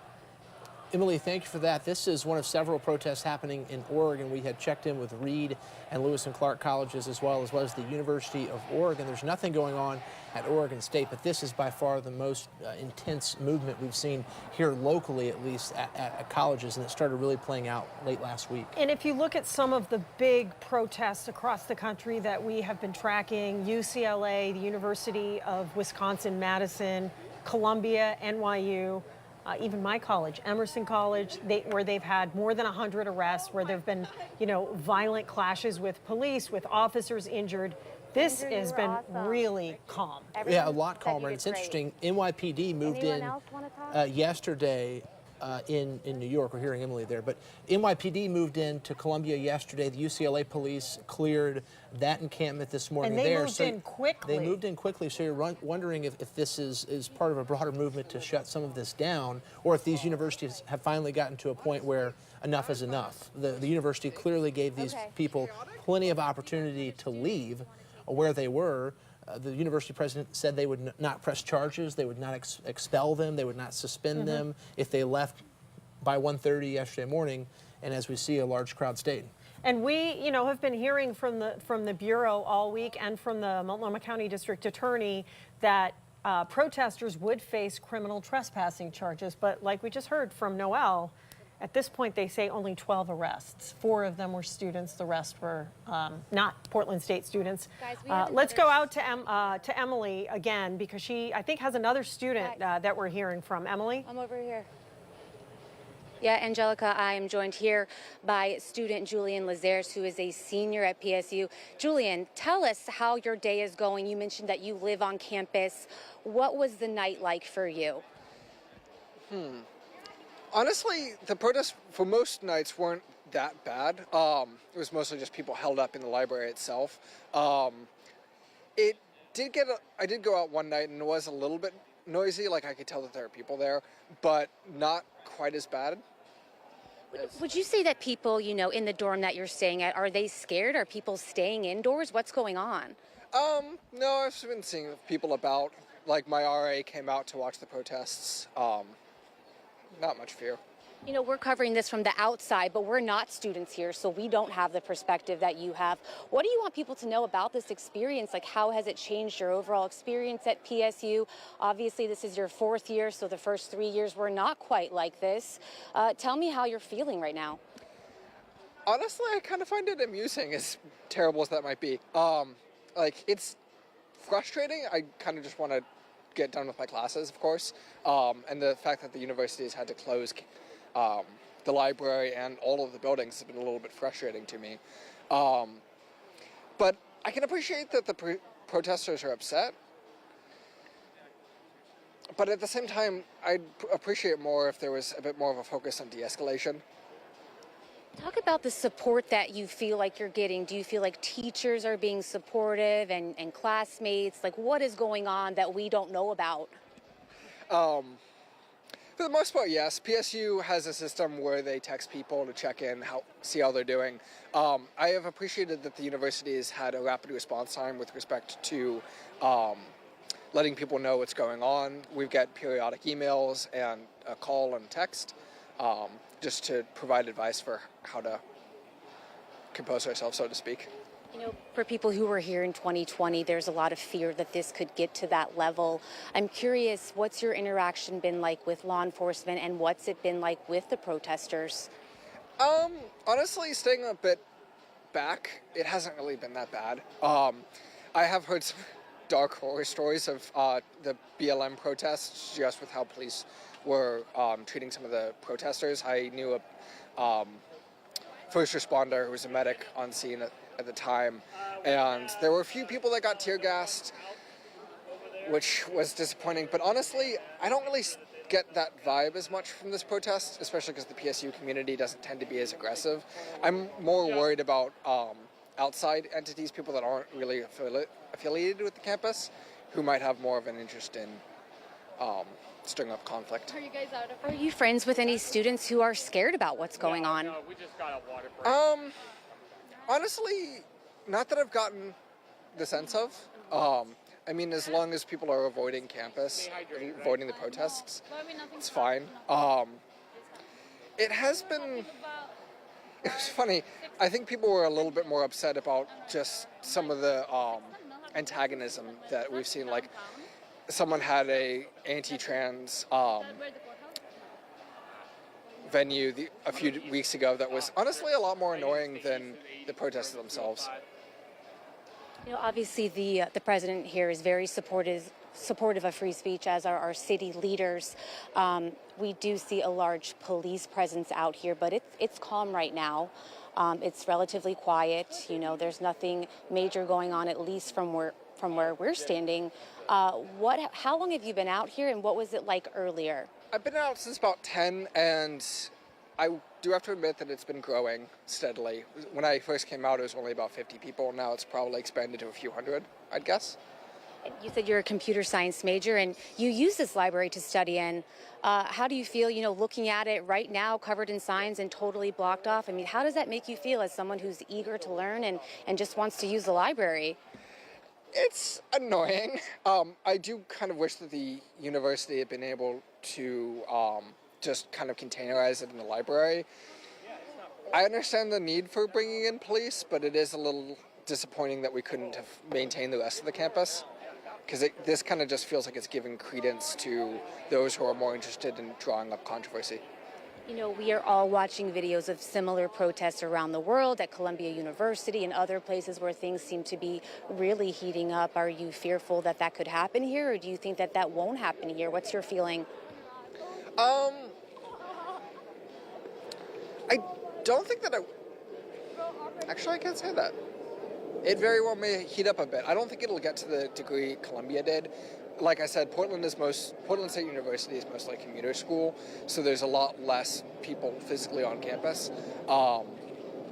Unlike Columbia, and there's a lot more working families within PSU, so that makes it a little harder for people to come out to protests. So I think if it does grow, it's going to be mostly from outside influence. You know, we had the president of the police union say yesterday that he is worried that this is just a taste of what's to come with the election season approaching. Is that something that is being talked about in your classes and among your peers right now? Not so much among peers. Politics is sometimes a subject that's avoided, but after remembering 2016, that's definitely possible. But those types of protests tend to be more centered around Pioneer Cordell Square. Interesting time to be a college student right now, Julian. Yes. Thank you so much, Julian. We appreciate your time. Again, guys, just like the other student we interviewed, you know, there's a lot of students out here just like Andrew and Julian who are just watching this scene unfold, and they're just, you know, they're observing as an outsider. They're hopeful that things end soon.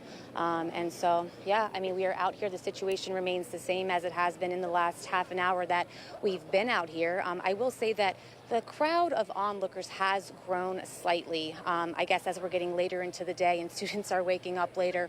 So we will continue to stay out here and talk to more students and see how people are feeling from this end, guys. Italy, thank you so much for that. Yeah, it's good to hear from students who are kind of removed from the protest situation. We want to let people know that we have, of course, reached out to Mayor Ted Wheeler. We asked him during that budget meeting if he would talk about what's happening at Portland State.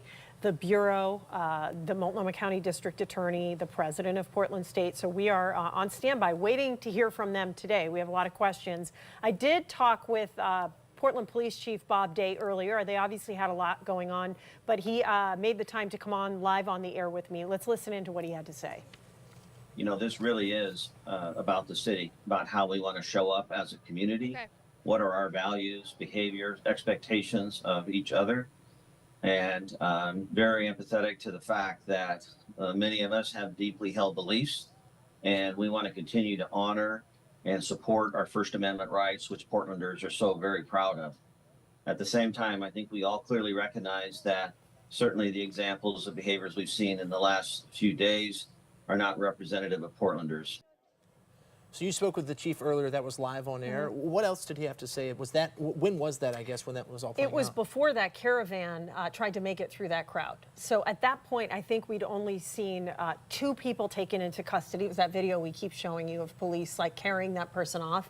We counted 2 people, and I said, do you have any idea about arrest? And he said no, and he was happy about how it was kind of unfolding. And then we saw things escalate a little bit, and we had that crowd try to block the front of those police vans, and then they used that, whatever that, I don't know what it was. It's smoke? Smoke to clear the crowd. Smoke to clear the crowd. We still got to figure that out. And then maybe pepper spray. We heard from a bunch of protesters who said they got hit in the eyes with pepper spray. So we did not get a chance to ask him about what happened on the streets away from campus when they were trying to move those people who were getting arrested. Clearly a well-planned and thought-out mission, for lack of a better word, this morning with police going in to clear that library. A lot of collaboration with the university. Shelby Slaughter's out there. Shelby, you're also standing by with someone who can speak about what's going on? Yeah, and right, just so you know, we may get pushed back here, so we're getting a lot more police presence over here. I have Jean here with me. Jean has been here observing for a little bit. Jean, what have you seen since you've been here? I have seen students standing up for what they believe in. I have seen no violence from the students' end. I have seen only aggression and violence and intimidation come from the police in the city of Portland and from the administration of PSU. And, you know, they've been inside the library for a majority of the week. Have you come by previously to check out here, or is this your first time here today? I've seen them outside the library, but I have not been anywhere near the library. Yeah. And, you know, what's your take on this chanting and everything happening right here? Because obviously there's a really big crowd. I'm happy to see the community standing up for the children that are putting their lives at risk, standing up for what they believe in, and are risking arrest and personal injury from the police's less lethal munitions. Wonderful, Jean. Thank you so much. Right. So, yeah, that is a majority of the crowd right here. They are here still chanting at police. They really haven't stopped. Like I said, that we did just get a new batch of police coming in, and they're kind of, again, a united front across this police tape. We think they're going to try and push us back here and create more of a line. So we'll, of course, let you know when that happens, right? Shelby, thank you for that. We see some spray paint back there behind the crowd as well. We saw a lot of it there in the library. Yep. Yesterday, the governor spoke about an unrelated topic, and a lot of this came up. Would she send police? What was her thoughts on what was going on at Portland State? And she was kind of mum. Yeah, and then we heard from her. Noelle Ford's at the live desk with more on that. We know, obviously, state police were involved, so the governor kind of had to say something here, Noelle. Yeah, exactly, Angelica. You know, we saw state police on the scene. We know state police are involved. So we did hear from the governor today. I'm going to pull up her statement so you can take a look. If you look to the right of your screen, you can see the governor's statement. And yeah, she's talking about the acts of vandalism at Portland State University at the library. We've seen images of what's happened in there. You know, when I showed you those pictures from police from inside, we saw that the ceiling was coming down onto the floor in some images. So that is what she is addressing right there. And then at the bottom, she talks about the Oregon State Police response. They were on the outer perimeter. So Oregon State Police are also responding. We have Portland Police. And we're taking a live look right now at what is going on. It looks like demonstrators are screaming. We know that police have arrested 12 people so far, but obviously a lot more than 12 people were involved with these protests. So, you know, we're going to be seeing if police are going to make any more arrests. We haven't heard about that, but we're taking a live look right now. It does seem like there is still a crowd out there since police have cleared the library. So, Angelica, right? We're going to be finding out some more information. Hopefully we'll hear from the governor again today. I know, you know, we'll be reaching out to get another statement, maybe an interview sometime later in the day, of course. All right, Noelle, thank you. We just got some new video. Let's watch this. This is officers making their way inside the building. It was so tough to know what was going on, but they've released several clips. Let's watch what was happening here. And real quickly, police said when they shared this video that they came across soap.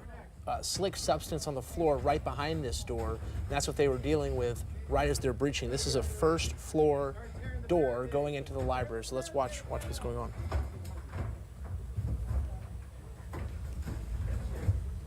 You guys don't go too far from the door.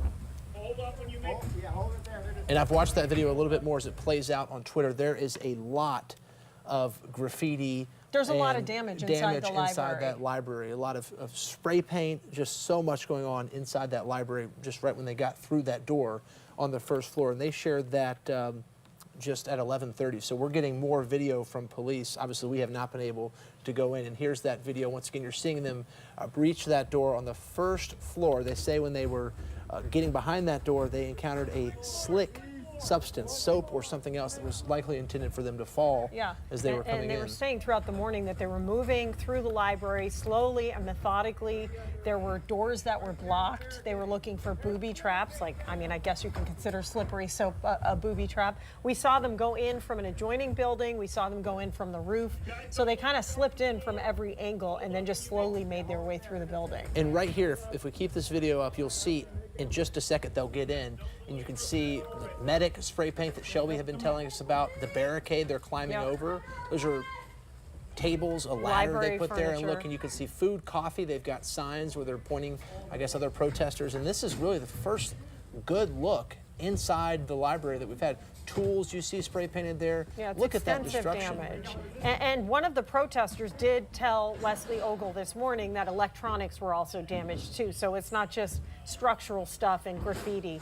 They did damage, and you were talking about how like they were taking some of the archived stuff. They were taking comic books is what a police officer told Shelby, but look at that. This is inside the library. Once again, police just shared that around 11:30, and this is now a live look on the outside of the library. That video really gives a good look at what's been going on inside that library for the last 3 days. No doubt Portland State administrators are anxious to get in there and check out the damage. That's one of the questions we have for President Cudd when they do clear the library, like what happened moving forward, what's going to happen with the students, it won't and like reopen how much right damage now. are we talking about? Yeah, you can't open the library. And again, this is the finals week when students really needed the library, so this has been a huge disruption for the PSU community. And as you see on the screen right now, Portland Police just announced that they've made 12 arrests. 4 of those were Portland State students. We are standing by, hoping for an update from police and prosecutors at some point later today. Let's get back out to Shelby Slaughter on that lawn outside the library. Shelby?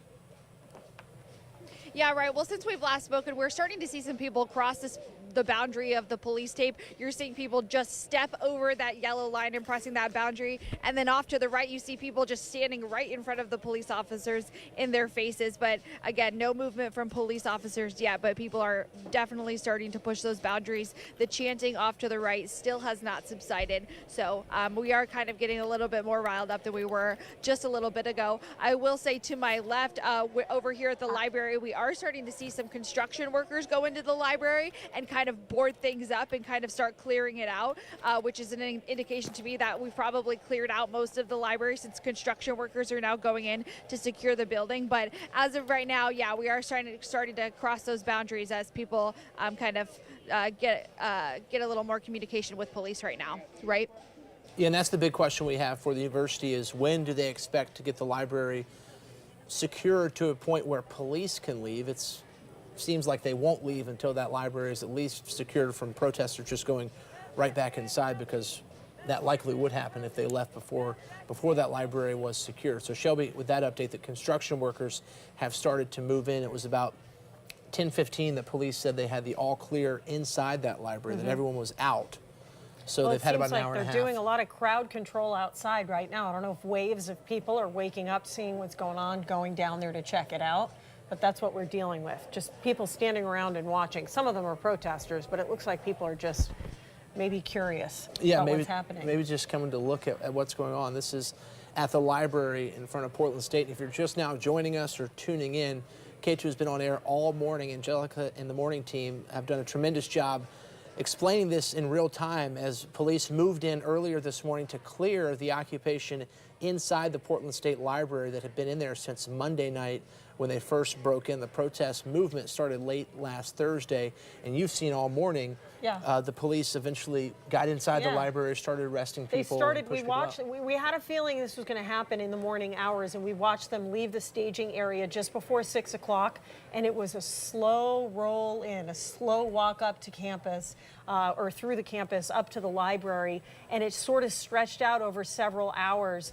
And then all of a sudden we saw some of the protesters come out from the front of the library. Here's video of that happening. I'm going to let you listen to Wesley Ogle, what she was saying as this was happening. And we're watching this group of protesters that just came out of the front door, and they have these shields. We see traffic cones. They are running now towards the barricades, and they're breaking through them, running out. We hear chants of "We love you" from the other protesters out here. I don't see any police running in to get any of them. I see nobody trying to stop them. Oh, over here to the right, Evan. There's a scuttle over there. And then we saw a couple of protesters arrested. We have video of one of them where police had him on the ground, or her. I can't actually tell who it is, or if it was a man or a woman, but police had them on the ground. They used zip ties, and then they carried the person off. We saw a couple of arrests like this. But again, police say 12 arrests, 4 of them Portland State students. You just saw more than 12 people run from the front of the library. We don't know what's going to happen with those folks because officers just let them go. Yeah, and we don't know if police are going to follow up. Like, that's the big question. Are they going to try to find these people? What stands out is how concealed they are. Their masks, their faces are covered. They've got bike helmets. And then they were ditching all the gear. They were ditching the gear so that if they got farther away. We are also monitoring for some input from our local and federal leaders, and so far we have some information from Congresswoman Lori Chavez-DeRemer, the Happy Valley Republican, quoted the Portland police and said, "Thanks, Portland Police, for coordinating with administrators and local leaders and acting to end this unlawful demonstration of hate and discrimination. There's a line between free speech and lawlessness, and this sends a clear message. The latter will not be tolerated." Once again, that is Republican Representative Lori Chavez-DeRemer weighing in on what's going on at Portland State right now. And this is a live look at the scene outside the library. Police standing there, not doing a whole lot besides really just maintaining that line of protesters that appears to be chanting or singing. Yeah, they're yelling in the officers' faces, which we see a lot of this. The officers are trained not to respond to this unless they absolutely have to, obviously. Interesting dynamic they're playing out for sure. Shelby Slaughter is there. Shelby, any changes? What are you seeing out there right now? Yeah, right. I was actually just starting to look over here at this crowd, and it looks like it's almost kind of dispersed a little bit. It was really wide when we got here about 20 minutes ago. It seems like people may be starting to leave or sitting down. So behind that crowd, there's a ton of people sitting down. So I don't know if that's where they're going, but you can see they are getting noticeably louder. One of the protesters, as I've been talking, just took the police tape that was on the ground and just picked it up and threw it in the trash. So they are starting to kind of cross those boundaries. I believe the police tape is still up on the other side over there, but police are still in their line. There has been no movement from them, and there's really no sign on when this will end. The crowd keeps chanting, you know, to let the students go and let the people go that were arrested for staying in the library for the week. And the big news right now is that Portland police have made 12 arrests, including 4 PSU students. The obvious thing right now is we don't have any idea what the charges are for these individuals. If the people they arrested were ever in the library, because we saw a lot of those arrests were happening on the street as people were interfering with officers trying to get those transport vans away. So it's really unclear where these arrests happen, what kind of charges these people face, and what role they had, if any, in the actual occupation of the library. Yeah, because we had this covered from pretty much every angle around the building. So if they had taken a big group of the protesters who had been occupying the library out, we would have seen it. So we don't know. I mean, we saw people who were clearly in the library taking off. So they're the ones who would have been facing these criminal trespassing charges. Yeah, so we need to get that answered. That's just one of the many questions we have for police, as well as the district attorney's office, and we are hoping to hear from them sometime soon. We've also not really heard much from the city's elected leadership. Obviously, this is still developing and unfolding, so we understand maybe they're trying to see what's going on before they say anything too prematurely. But as Shelby told us, construction workers have moved into that library. So that's the question we have, is how long this will play out. This all started Friday on campus with protesters outside the library. They were asked to leave multiple times. They did not. On Monday night, some of them broke into the library, took over the school for several days, asked them to leave peacefully. They asked Portland police to clear them out. They did not. They gave them a deadline of yesterday morning. Campus was closed both Tuesday and Wednesday.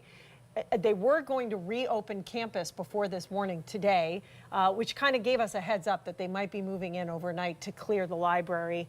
And then this all started happening after the 6 o'clock hour this morning. And this is, of course, all over the war in Gaza. The protesters are protesting the war in Gaza. They want Portland State to divest from Boeing, which supports Israel. Portland State President Ann Cudd has said that she put a pause on that relationship this week, but the protesters saying that's enough. That's not enough, rather. We want you to sever ties with Boeing. Which is what's interesting about this protest compared to some of the others is that the university came out very quickly and tried to appease some of their demands. Yeah. They also wanted the university to stop taking donations from Boeing. Boeing is involved at some level with the university. As you said, they said the pause wasn't enough, but the university tried to meet with these protesters and really to no avail, which is why we're now seeing police move in and clear. We were told yesterday from Portland State that those negotiations fell apart yesterday.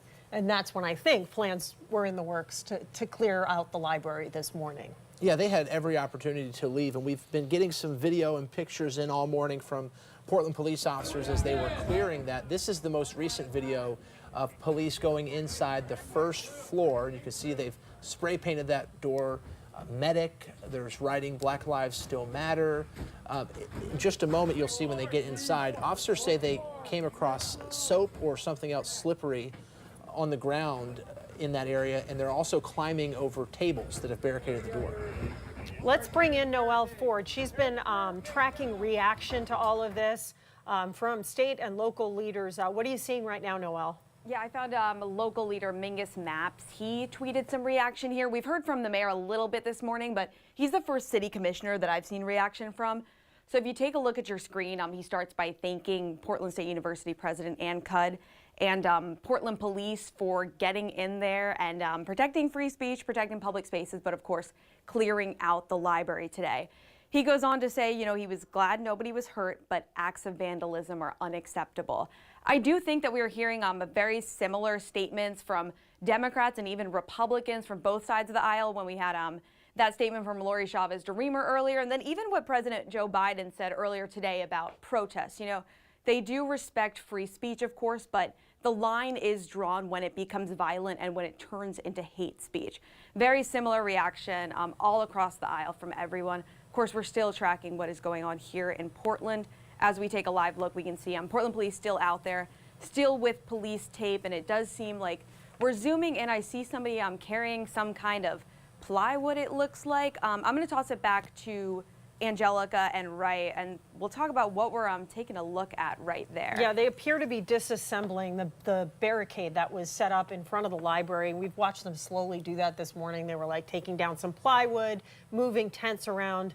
And I think you said, right, you saw construction crews, maintenance crews going in there? Shelby said construction crews have made their way in, and that's what that looked like right there, a construction a person carrying that piece of plywood.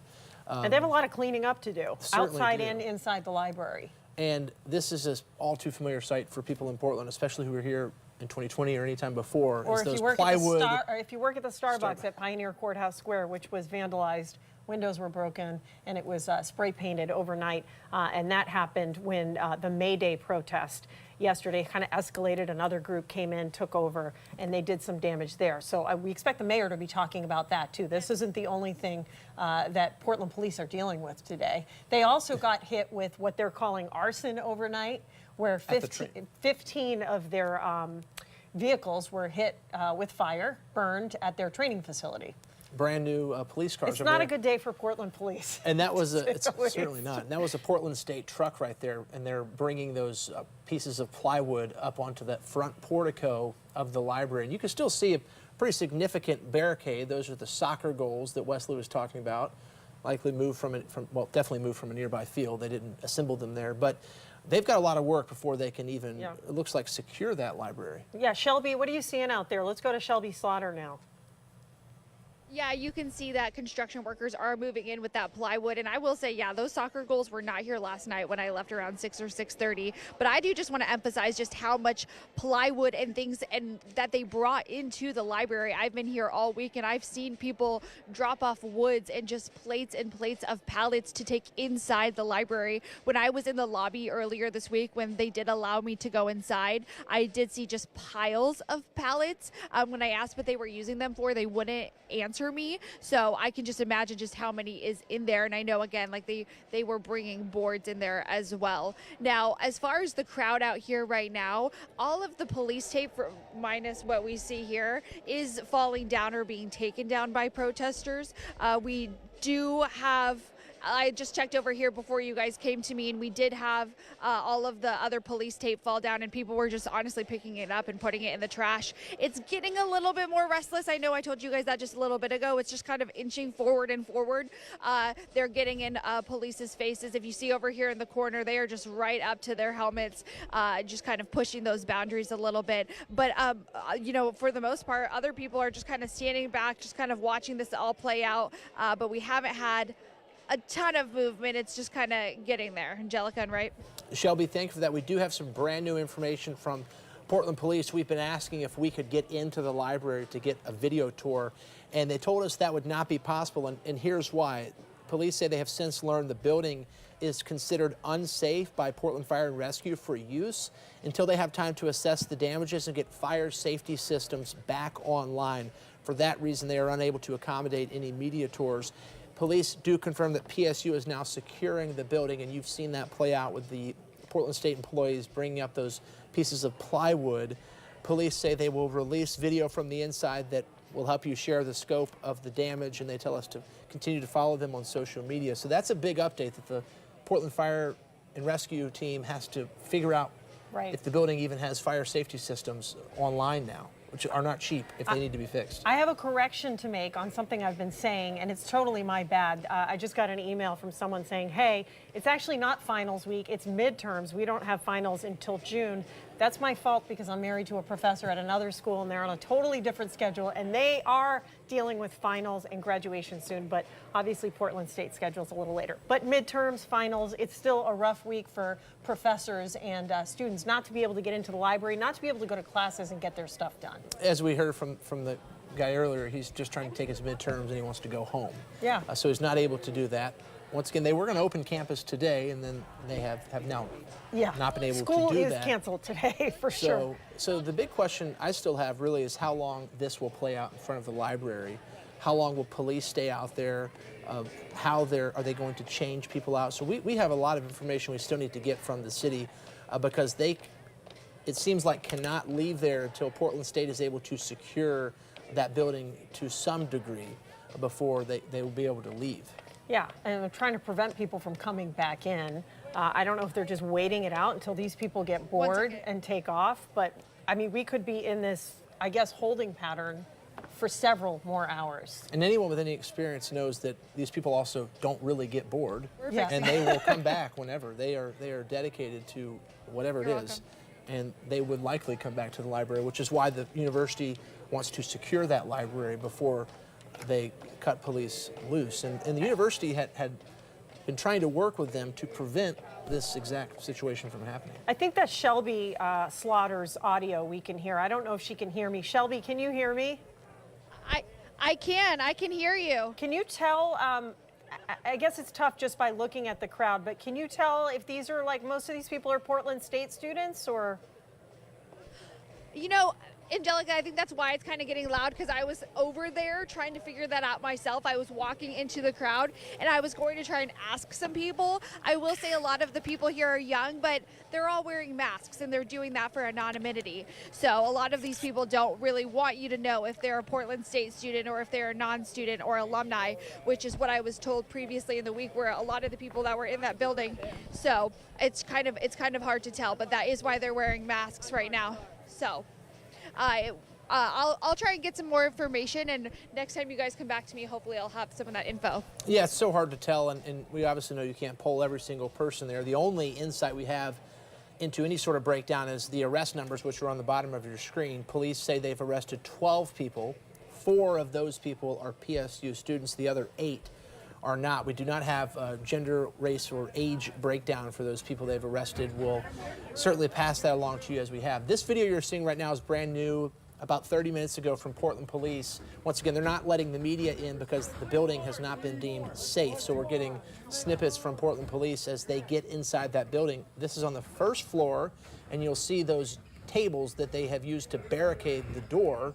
Obviously a huge fire safety hazard if something did happen while they were inside. And you could get a good look at all the spray paint. There is a lot of damage inside that library. Yeah, and we've seen pictures from the inside over the last couple of days of just furniture piled up, things torn off the walls, the spray paint, the graffiti, and we've heard the electronics were damaged. We don't know the extent of the damage to the actual books and archives in the library. That's a question we have for, of course, Portland state officials today. You can see all that spray paint. It's hard to tell if those are doors or what exactly is spray painted there, but you can see we've got the windows covered. They've put up, they've spray painted that column there. It's a mess.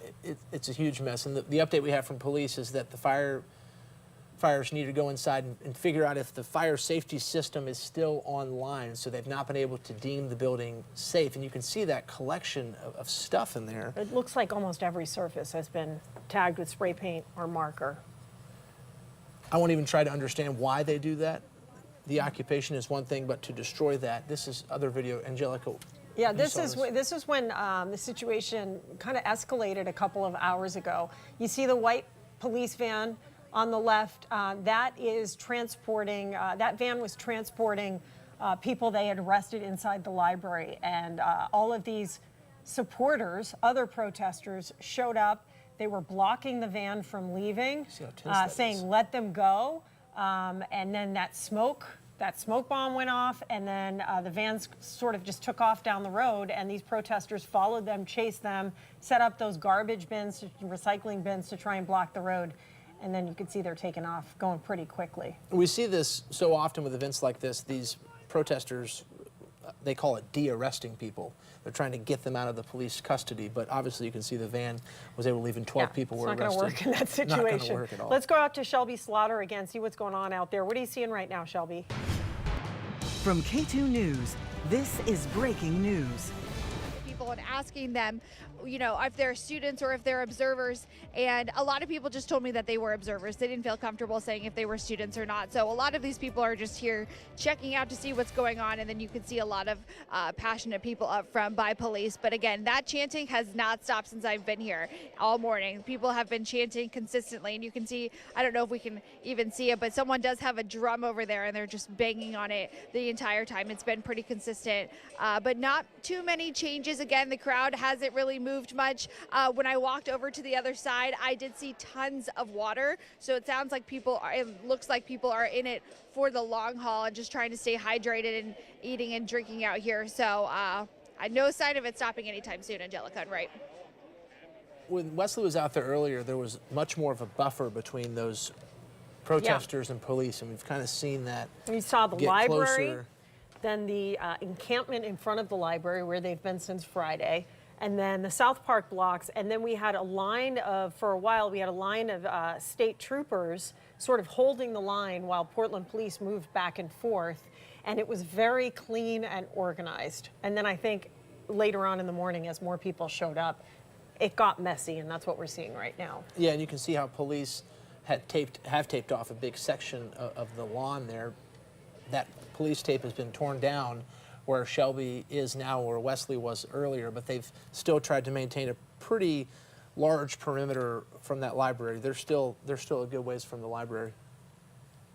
Let's talk about the timeline of all of this, because this did start on Friday. K2 News has been covering it every day since the protests started on campus. It was last Thursday they started gathering at the park blocks. On Friday they moved outside the library and they set up that encampment. On Saturday, PSU President Ann Crud met with the group, asked them to leave peacefully. On Monday, they broke into the library on Monday night. Tuesday and Wednesday, they closed campus just to be safe. And then at some point yesterday early, by 1:30 in the morning, Wednesday morning, they hit that deadline. Negotiations fell apart. And last night, the university said anyone still inside the library was committing criminal trespassing. And then police started moving in just after 6 o'clock this morning. At this point, 12 arrests. We're told 4 of them are Portland State students. And you see right there how long this has been playing out. So for the last week, and they've had several days to leave the library, the university really did try to keep from bringing police in to clear that library. And a lot of viewers have been asking us, like, why didn't they move in sooner? Just arrest them right away. And when I talked to Chief Bob Day earlier, he kind of talked about how they had a plan in place with the university, and this is part of their new strategy when they're dealing with protests like this. It seems at this point to have worked out because we haven't had any major problems, but we, of course, have a lot of questions for the Police Bureau about what happened today. Did you ask the police chief, did they need to get permission from Portland State to come in there? Was that part of the calculus? He did not say that. And it made, from what he said, it sounded like they were coordinating, they were working together, and they were on the same page. Okay, that's an interesting insight there. And this is a live look back out in front of the library. You can see somebody banging on a pot there. Police have gotten much closer, or the protesters have gotten closer to the police, and you can see them chanting, speaking at them. Police, for the most part, have not responded, if at all, which is what they're, of course, trained to do. The most intense encounter we've seen with police was a little bit earlier when we showed that video of the transport vans leaving. That was the most physical this seems to have gotten was then. Yeah, we don't know what the plan is moving forward here. This morning, it was sort of easy to see what they were doing because they were moving in a very organized fashion into the library. There weren't too many people outside the library, but obviously we can't tell what's going on here. We don't know how many officers are still here on campus. We don't know what the plan is moving forward over the next couple of hours. Are they going to move these people, or are they just going to stand around and try to maintain order? And this is video from earlier of those officers getting into place, and you can see them with their zip ties. They're moving some of those makeshift shields that we showed you those protesters were carrying, and they're right there carrying that protester away. And this played out live on air this morning.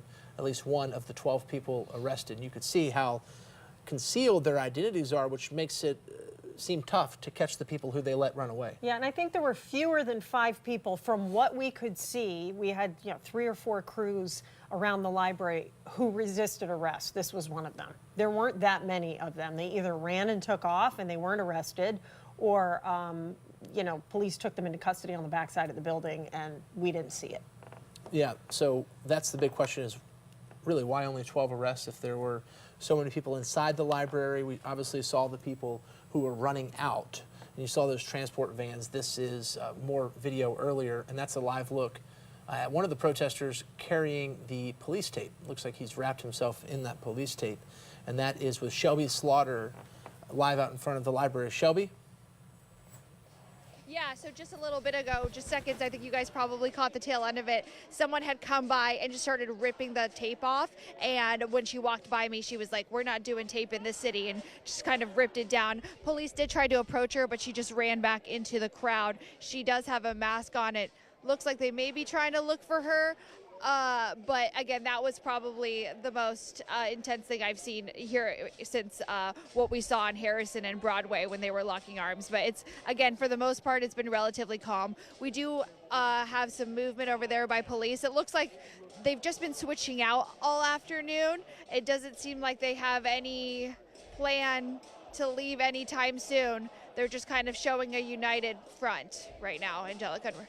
Shelby, thank you. There are 4 main players we are waiting to hear from that we have a lot of questions for. That would be the university leadership, that would be city leadership, the district attorney's office, and police, to get a sense of how they feel like this played out, but also what's going on. What are the charges? What are the plans for the rest of the day? Will they stay out there all day? We have a lot of questions. As you can see, we showed you earlier, Portland State employees are reinforcing the library. We showed you them taking up plywood. They're getting the building to a place where it's secured if these protesters were to come back. They've been occupying it for the last several days, and you've seen all morning, as we've showed you, police getting them out of that library. And for the last hour or so at least, this has been the scene.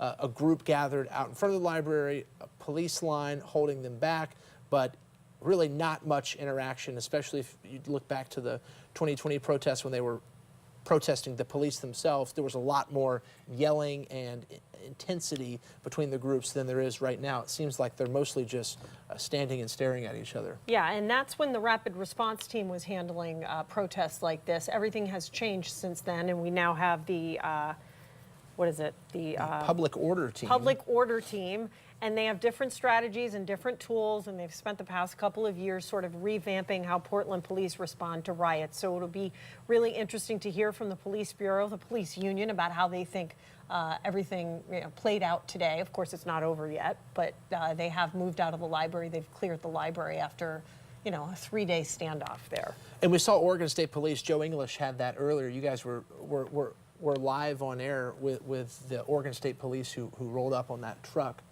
on the side of it earlier this morning. So there was some collaboration with Oregon State Police as well. And that shot you're looking at, obviously that's Shelby Slaughter there in the picture, but they're in front of the library. Shelby, is there anything even going on? It seems pretty calm. Seems pretty calm. The only difference is they're starting to link their arms because they took down the police tape. But other than that, the chanting and clapping is still consistent. Not much movement from the police. I know just a couple minutes ago we did see a group of them come over to the protesters. I think that was just them swapping out shifts. But other than that, police have not done much. We have been watching the library, no movement over there other than just watching the construction workers go in and out to kind of start making those repairs. But I mean, for the most part, relatively quiet besides all of the chanting. Okay, Shelby, thank you so much for that look. Once again, outside the library at Portland State University, going on, seems like hour 6 here. Yeah, let's talk to Noelle Ford at the live desk. What are you watching right now, Noelle? Yeah, Angelica, I'm just looking at the pictures that Portland police have released from inside the library, because like Wright was mentioning, we're not going to be able to get inside there because of the fire structure issues. So this is what we have right now. This is what Portland police found when they went into the library and cleared it out. If you take a look at your screen, you can see it. This is makeshift weapons, Portland police says. I do want to clarify, though, none of this was used on police. This is just what they found in the library. So it appears to be tools, improvised weapons here. I'm going to scroll through them so you can see. You can see this is saying to wear under clothes. It's in a bag, something that they found. And then this next photo here, these are paint balloons, so balloons filled with paint. And then the next one, these are spray bottles of ink. These are all things that Portland police found inside of that library. Now, police have cleared the inside library. We've been telling you that, but there is still a presence outside the library right now. We're waiting for updates. I've been looking from all of the city, county, state leaders. I haven't seen much, but I'll bring you any updates when I see them. But, we're waiting to hear more information. We're waiting to hear their comments, their reaction to this, you guys. So I'll toss it back to you, but I'll be checking, Twitter feeds, everything, seeing any new information. Interesting to get a sneak or a peek at their plans, their strategy for what happens when the police move in, because they have it written out in Sharpie all over the place right there. They were certainly ready for that. Yep.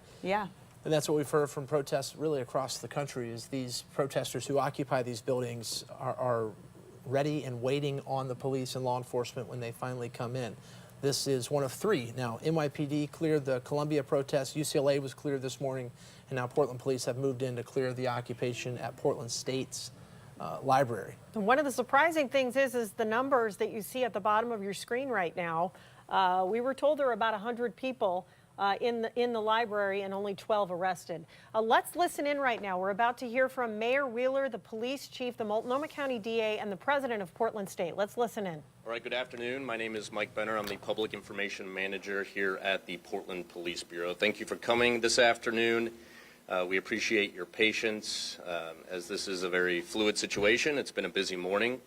And again, appreciate your patience and being here. We have a number of speakers this afternoon. We'll start with Sergeant Kevin Allen, who will give a brief synopsis of what we've seen since around 6 o'clock this morning. Following the sergeant will be Mayor Ted Wheeler, then our Police Chief Bob Day, District Attorney Mike Schmidt, and then Portland State University President Ann Cudd. Sergeant. All right, thanks. I'm going to be giving a summary. It is not a comprehensive summary because, as many of you know, our officers are still out there and we're still getting information filtering through our command post. So I'm going to give you the information that I know at this point, and then we will be releasing more as we confirm it.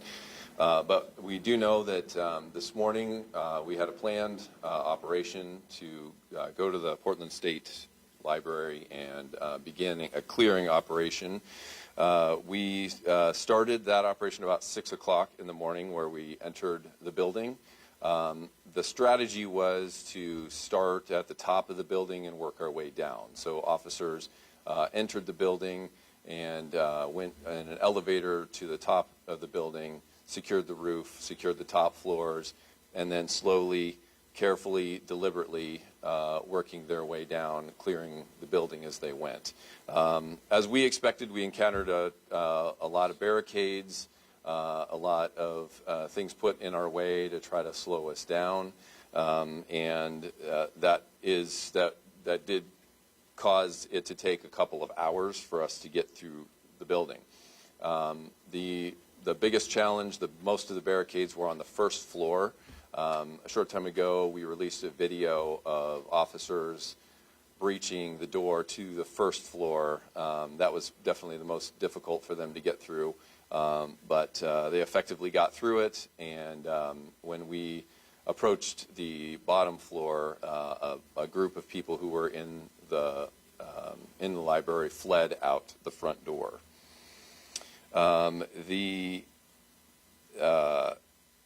When the officers got down to the first floor, they did make some arrests.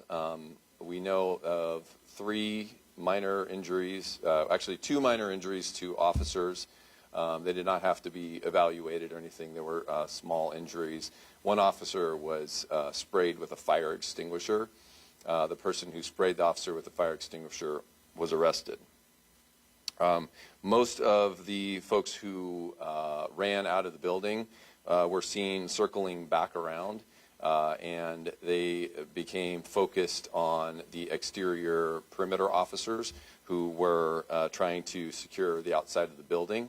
Many of you have video of some of that where there was some confrontation, there were some uses of force. I know of one instance where an arrest was made right in front of some of the cameras.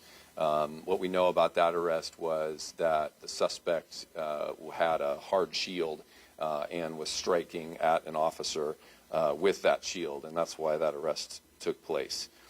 All told, we had 12 arrests that we know of, and of those 12, 4 are believed to be Portland State University students.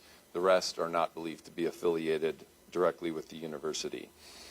The challenge on the outside came to pass when some of the members of the crowd realized that we had a custody van where we had people who were arrested in the van. They tried to blockade the van to keep it from leaving, so we had to bring in officers not only from the Portland Police Bureau, but we had the Oregon State Police there as well, and their MRT team that helped us get those vehicles out. That took some time, but we were able to successfully do that. Once we did that, we brought our teams back to just the outside of the perimeter of the library, and the goal now is to get it secured, and Portland State University is working on that process as we speak. So it is still an active scene, obviously, so there may be more information coming down. I want to emphasize, too, that there were people that left and ran off, but that does not necessarily mean that they won't be held accountable as much as we can do with the criminal justice system. We are actively investigating crimes that were committed, and future arrests are possible, and of course we'll share those with you at a time that is appropriate. One other note, on the first floor we did find some interesting items. We've put out some photographs and some video of some of those items. They include what appear to be some kind of improvised weapons with, there were these hollow bamboo sticks and a bucket full of ball bearings. We're not sure exactly what they were planning to use those for, but those were all staged up. There were paint balloons There were spray bottles full of ink and a note on there that said they were supposed to be deployed at officers. There were also little cups of paint. There was paint on the floor and like a soap or a slick substance that made footing difficult. We think that was put there to try to make it slick for officers so they might slip and fall. There were also some tools and other things that we're not quite sure what they were intended to be used for. So that is all I know so far. I'm going to introduce our other speakers now, and then we'll be available for a few questions after that. So I'll introduce Mayor Ted Wheeler. Thank you. And I'll just speak briefly. I'm speaking in my capacity as police commissioner today. First of all, I want to thank law enforcement for their quick and decisive action this morning, as well as the planning that went into this over the course of a couple of days. They were able, as you heard, to clear the library through an operation that was both safe and effective. I also want to thank our partners. There were many partners who were involved in this. I particularly want to give a shout out to the mobile response teams from the Oregon State Police. It was critically important that we had that support, and I want to thank them for joining the Portland Police Bureau in this morning's operation. A couple of nights ago, very late at night as it turns out, we stood before you and said that we pledged to cooperate, the Portland Police Bureau, our law enforcement partners, the district attorney, and of course Portland State University. And I want to report back to you this afternoon that that partnership remained strong, the communication remained frequent, and the collaboration, I think, helped make this a successful operation up to this point. I also want to stress that nobody is declaring victory. This is a fluid situation. As you just heard, there are still law enforcement folks who are deployed. There is still an active situation, and we're viewing this as a fluid type of circumstance. Last but not least, I also want to thank the local business community. We've been coordinating with businesses, particularly the downtown business community, on what could potentially be the impact of the march that we saw last night. Unfortunately, there were a few businesses that were vandalized. I'm very pleased that we were able to send in Bureau leadership as well as members of my own staff to meet with those business owners and operators, and they're already recovering from the circumstances of last night. Finally, I just want to say this about that. I, for the life of me, do not understand how terrorizing local business operators can possibly impact events in the Middle East. If you believe that by damaging a business, which frankly harms the frontline employees who work in those businesses, and we've had reports that they were frightened, that they were traumatized, if you believe damaging those businesses or trashing a library on a university campus will impact events in the Middle East, then you are delusional. What we need to do is come together as a community, protest peacefully for those who choose to protest, and not engage in these rampant acts of criminal destruction and violence. Criminal destruction and violence is not protest. It is criminal activity, plainly and simply. And we're here today to tell you that we will hold those accountable to the fullest extent of the law, to the degree that we can. Thank you. And next, I'll introduce Chief Bob Day. Bob has only been the permanent chief for a matter of days. I had a great deal of respect for him previously. Now I have even more. Chief Day. Thank you, Mayor. I just want to echo one of the mayor's comments, probably a few of them, but in particular that this isn't a victory lap. In fact, I see events like this as with a great deal of sadness. And the reason is because the criminal behavior that we've outlined and we've seen demonstrated really co-opts the true message and the significance of maybe what is trying to be accomplished. We all have deeply held beliefs, whether that be about conditions around the world or right here in the city of Portland.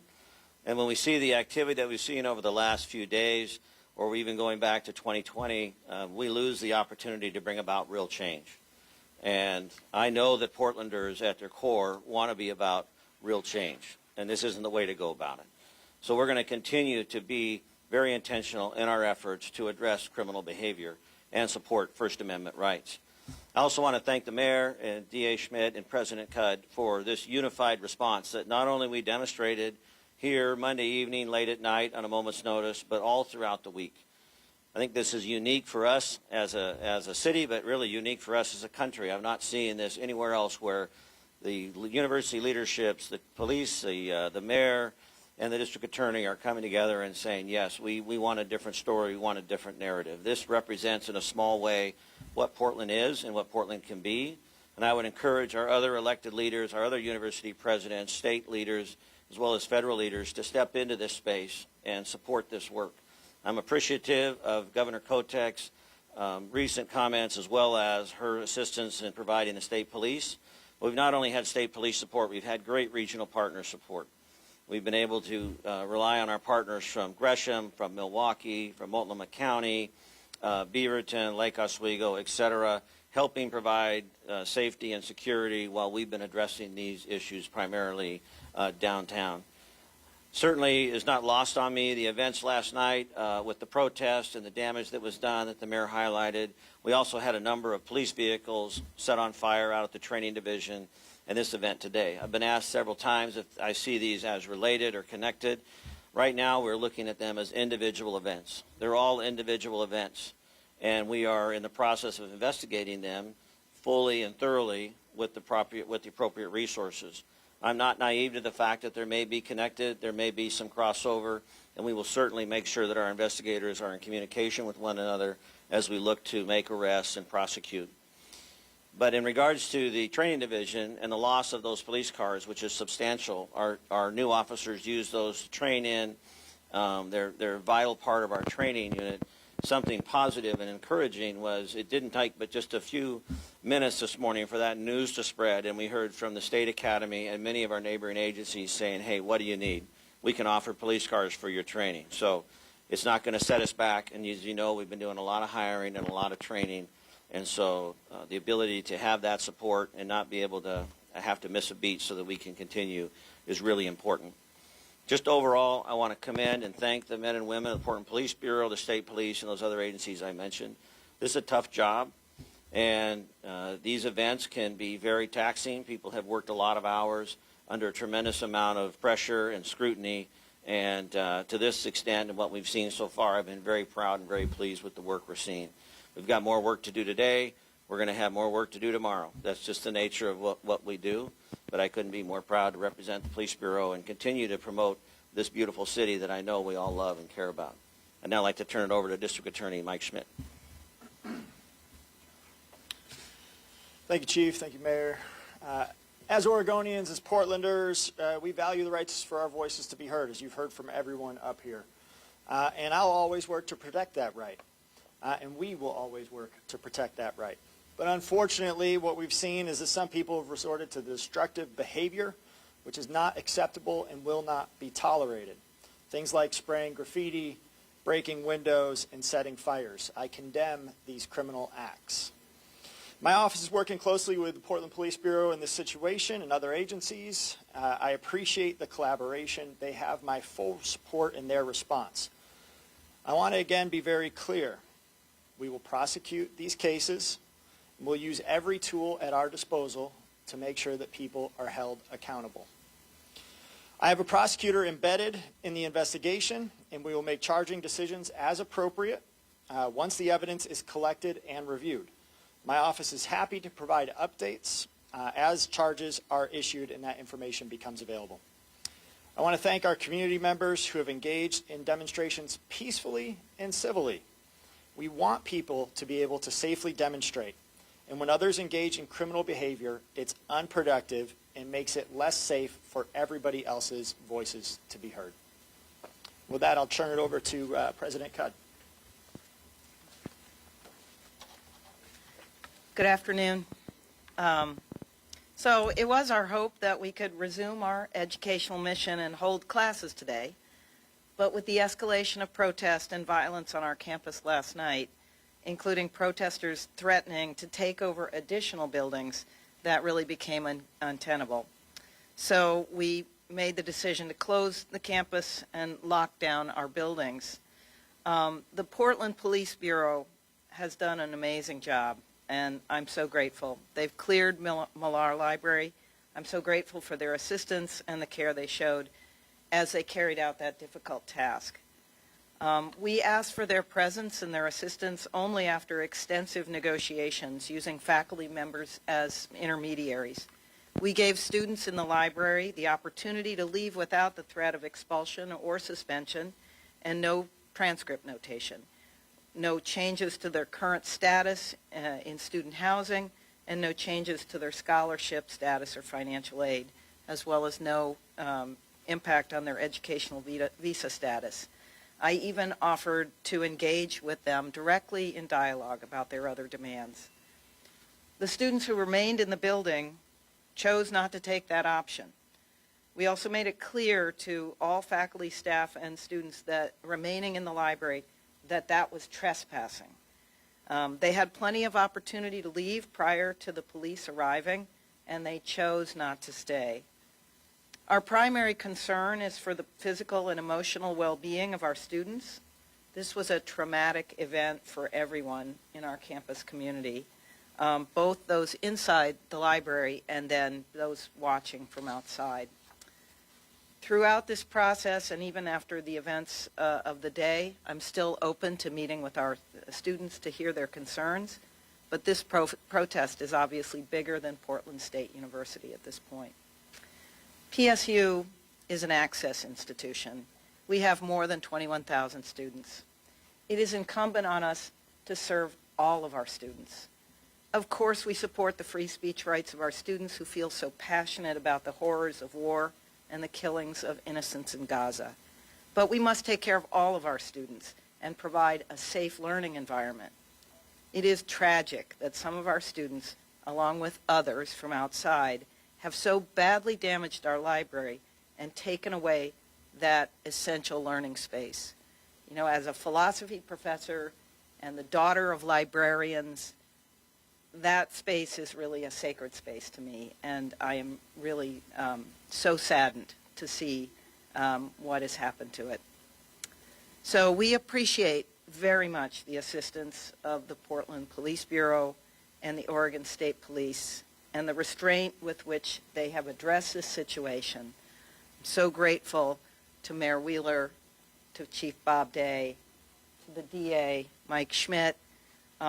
It's been, I won't say a pleasure to get to know them and work with them so closely, but it has been a truly wonderful professional experience for me to see how they work and to learn about the ways in which they care for our community with such deep affection and commitment. So I also want to thank Governor Tina Kotek, who lent her assistance and was also in communication with me throughout. I've been reassured by many people that staying the course the way we have is the right thing to do, and I'm grateful for that support. As a philosophy professor, it's not my first, it is my first rodeo as far as this goes, but it's not the first thing that I've ever learned how to do. So thank you for this, and I'm here to also answer questions.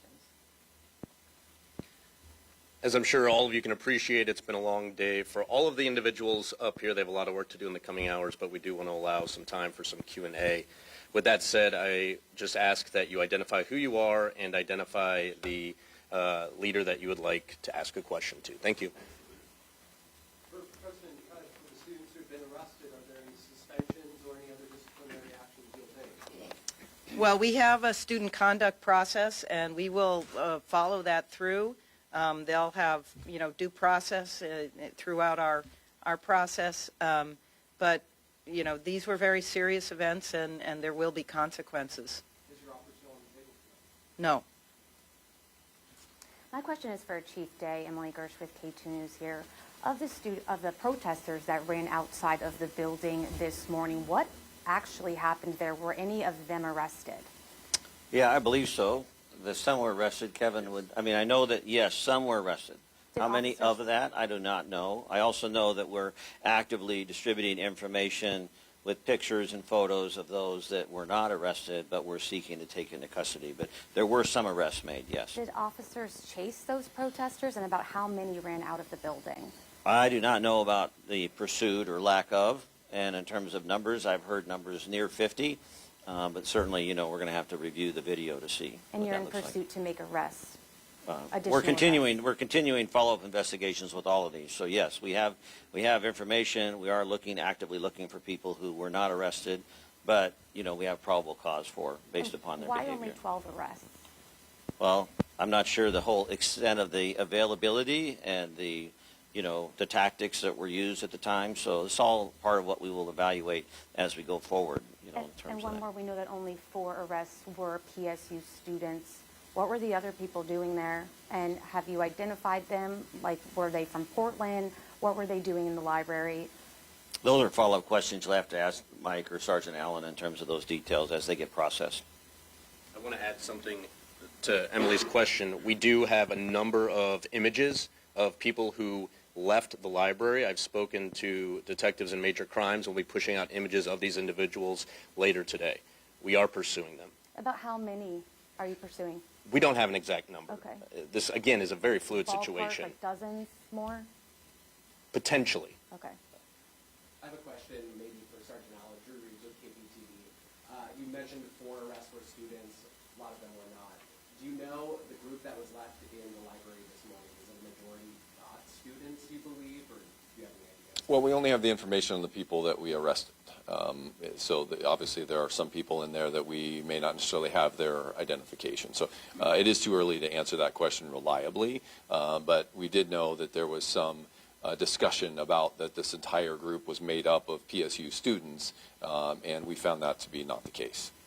My question is for President Kut. I'm Julia Silverman from the Oregonian. What more can you tell us about damages to the library at this point? To books, to rare books, to electronics? Is there a financial estimate? And do you know how long the library will remain closed? We don't have very much information right now. I've actually been watching news coverage to see what it looks like inside the building. We've had very little look inside, so it's hard to say. But the damage does seem to be very extensive on a couple of the floors where they were really barricaded against the police. And I've also seen images of graffiti on the walls. Some of those walls are going to be hard to paint and to correct that. So it will take a while.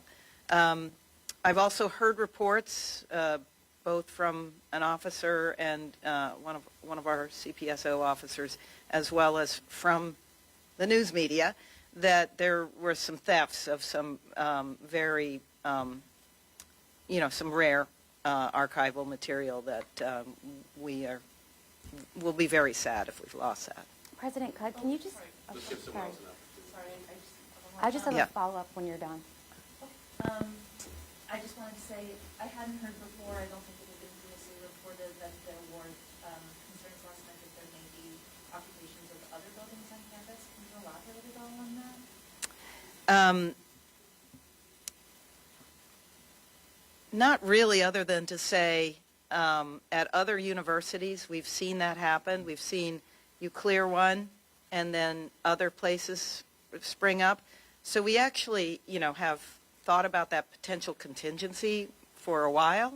But last night, because there were more people coming to campus, that seemed like it could be a real possibility. Actually, the other night, there was one instance where, and this was the night that I was negotiating with students, so, okay, that must have been Tuesday night. It's hard for me to keep track, but Tuesday night. That's when the tenor really changed, and there was an incident where in one of our other buildings across the park blocks from the library, some clearly students who were in that building legitimately, I mean, they are students, the campus was closed, but somewhat legitimately they were in that building. They barred the doors from other protesters coming in. So that was kind of an indication that they the students who were some of the protesters were worried that those from outside might be trying to come in. I just have a question on the security situation on campus and at the library prior to this event. Is the library accessible to anyone, or do you have to be let in by a student or a faculty member? The library is open to the public. Okay. Or was. It won't be open to the public again for some time. Will you be giving tours of the library to the media? We are planning that tomorrow. You are. Explain the tactics, why you went in this morning versus prior days, and also what the officers might have encountered when they went into the library. Were most of the demonstrators on the bottom floor, or? Yeah, so the decision to make when to make entry is just always based upon resources, time, people. Paramount to all of the missions of policing is around life safety.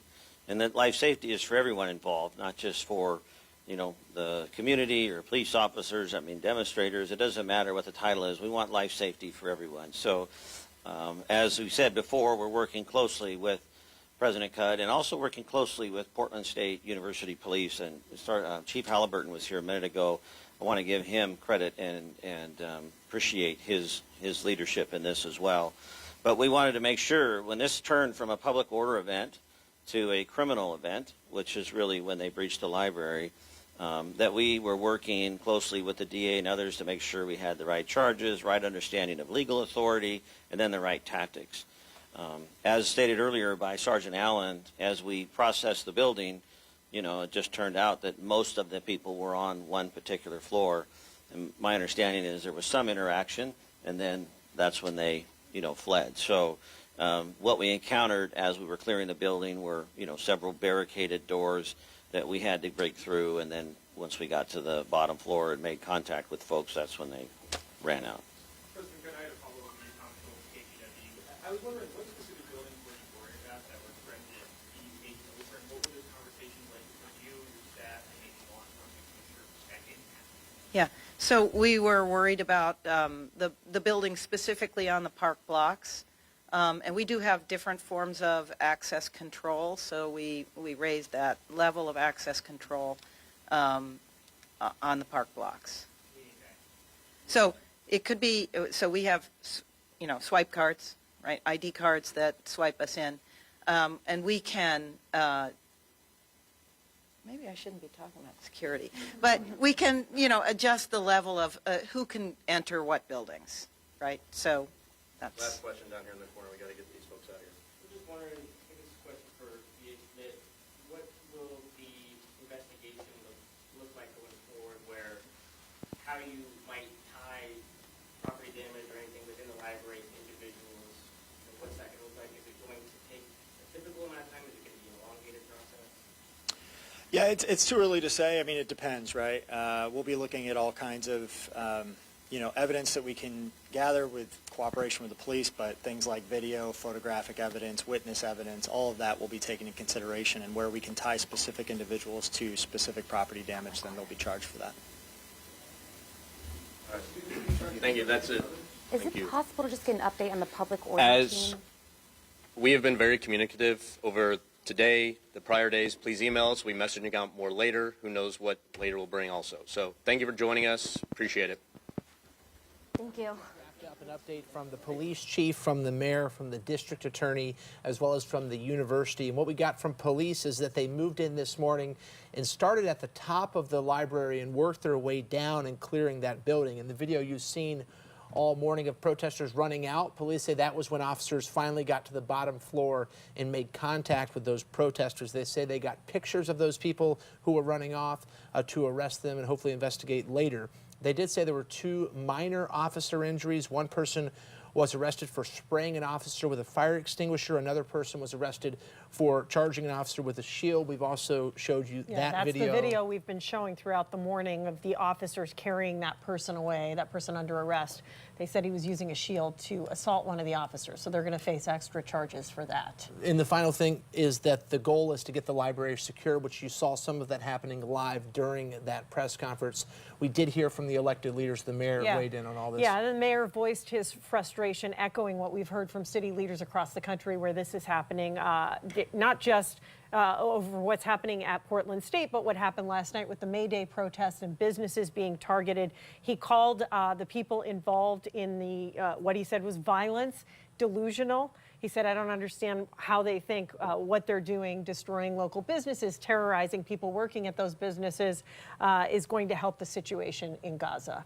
And two big updates we did get from the university before we wrap this up is that the president says they had heard that protesters were threatening to take over other buildings, which may have expedited the police plan to go inside. She also did confirm the theft of archived material. She said they would be very sad if they've lost that material. So a couple of big updates there from the Portland State president. All the things we are going to be tracking here at K2. K2 has been on the air since 4:30 this morning, bringing you every aspect of this protest and police action live as it's happening. We've also been bringing you up-to-the-minute coverage on our website, katu.com. We're on your side to keep you informed on every platform.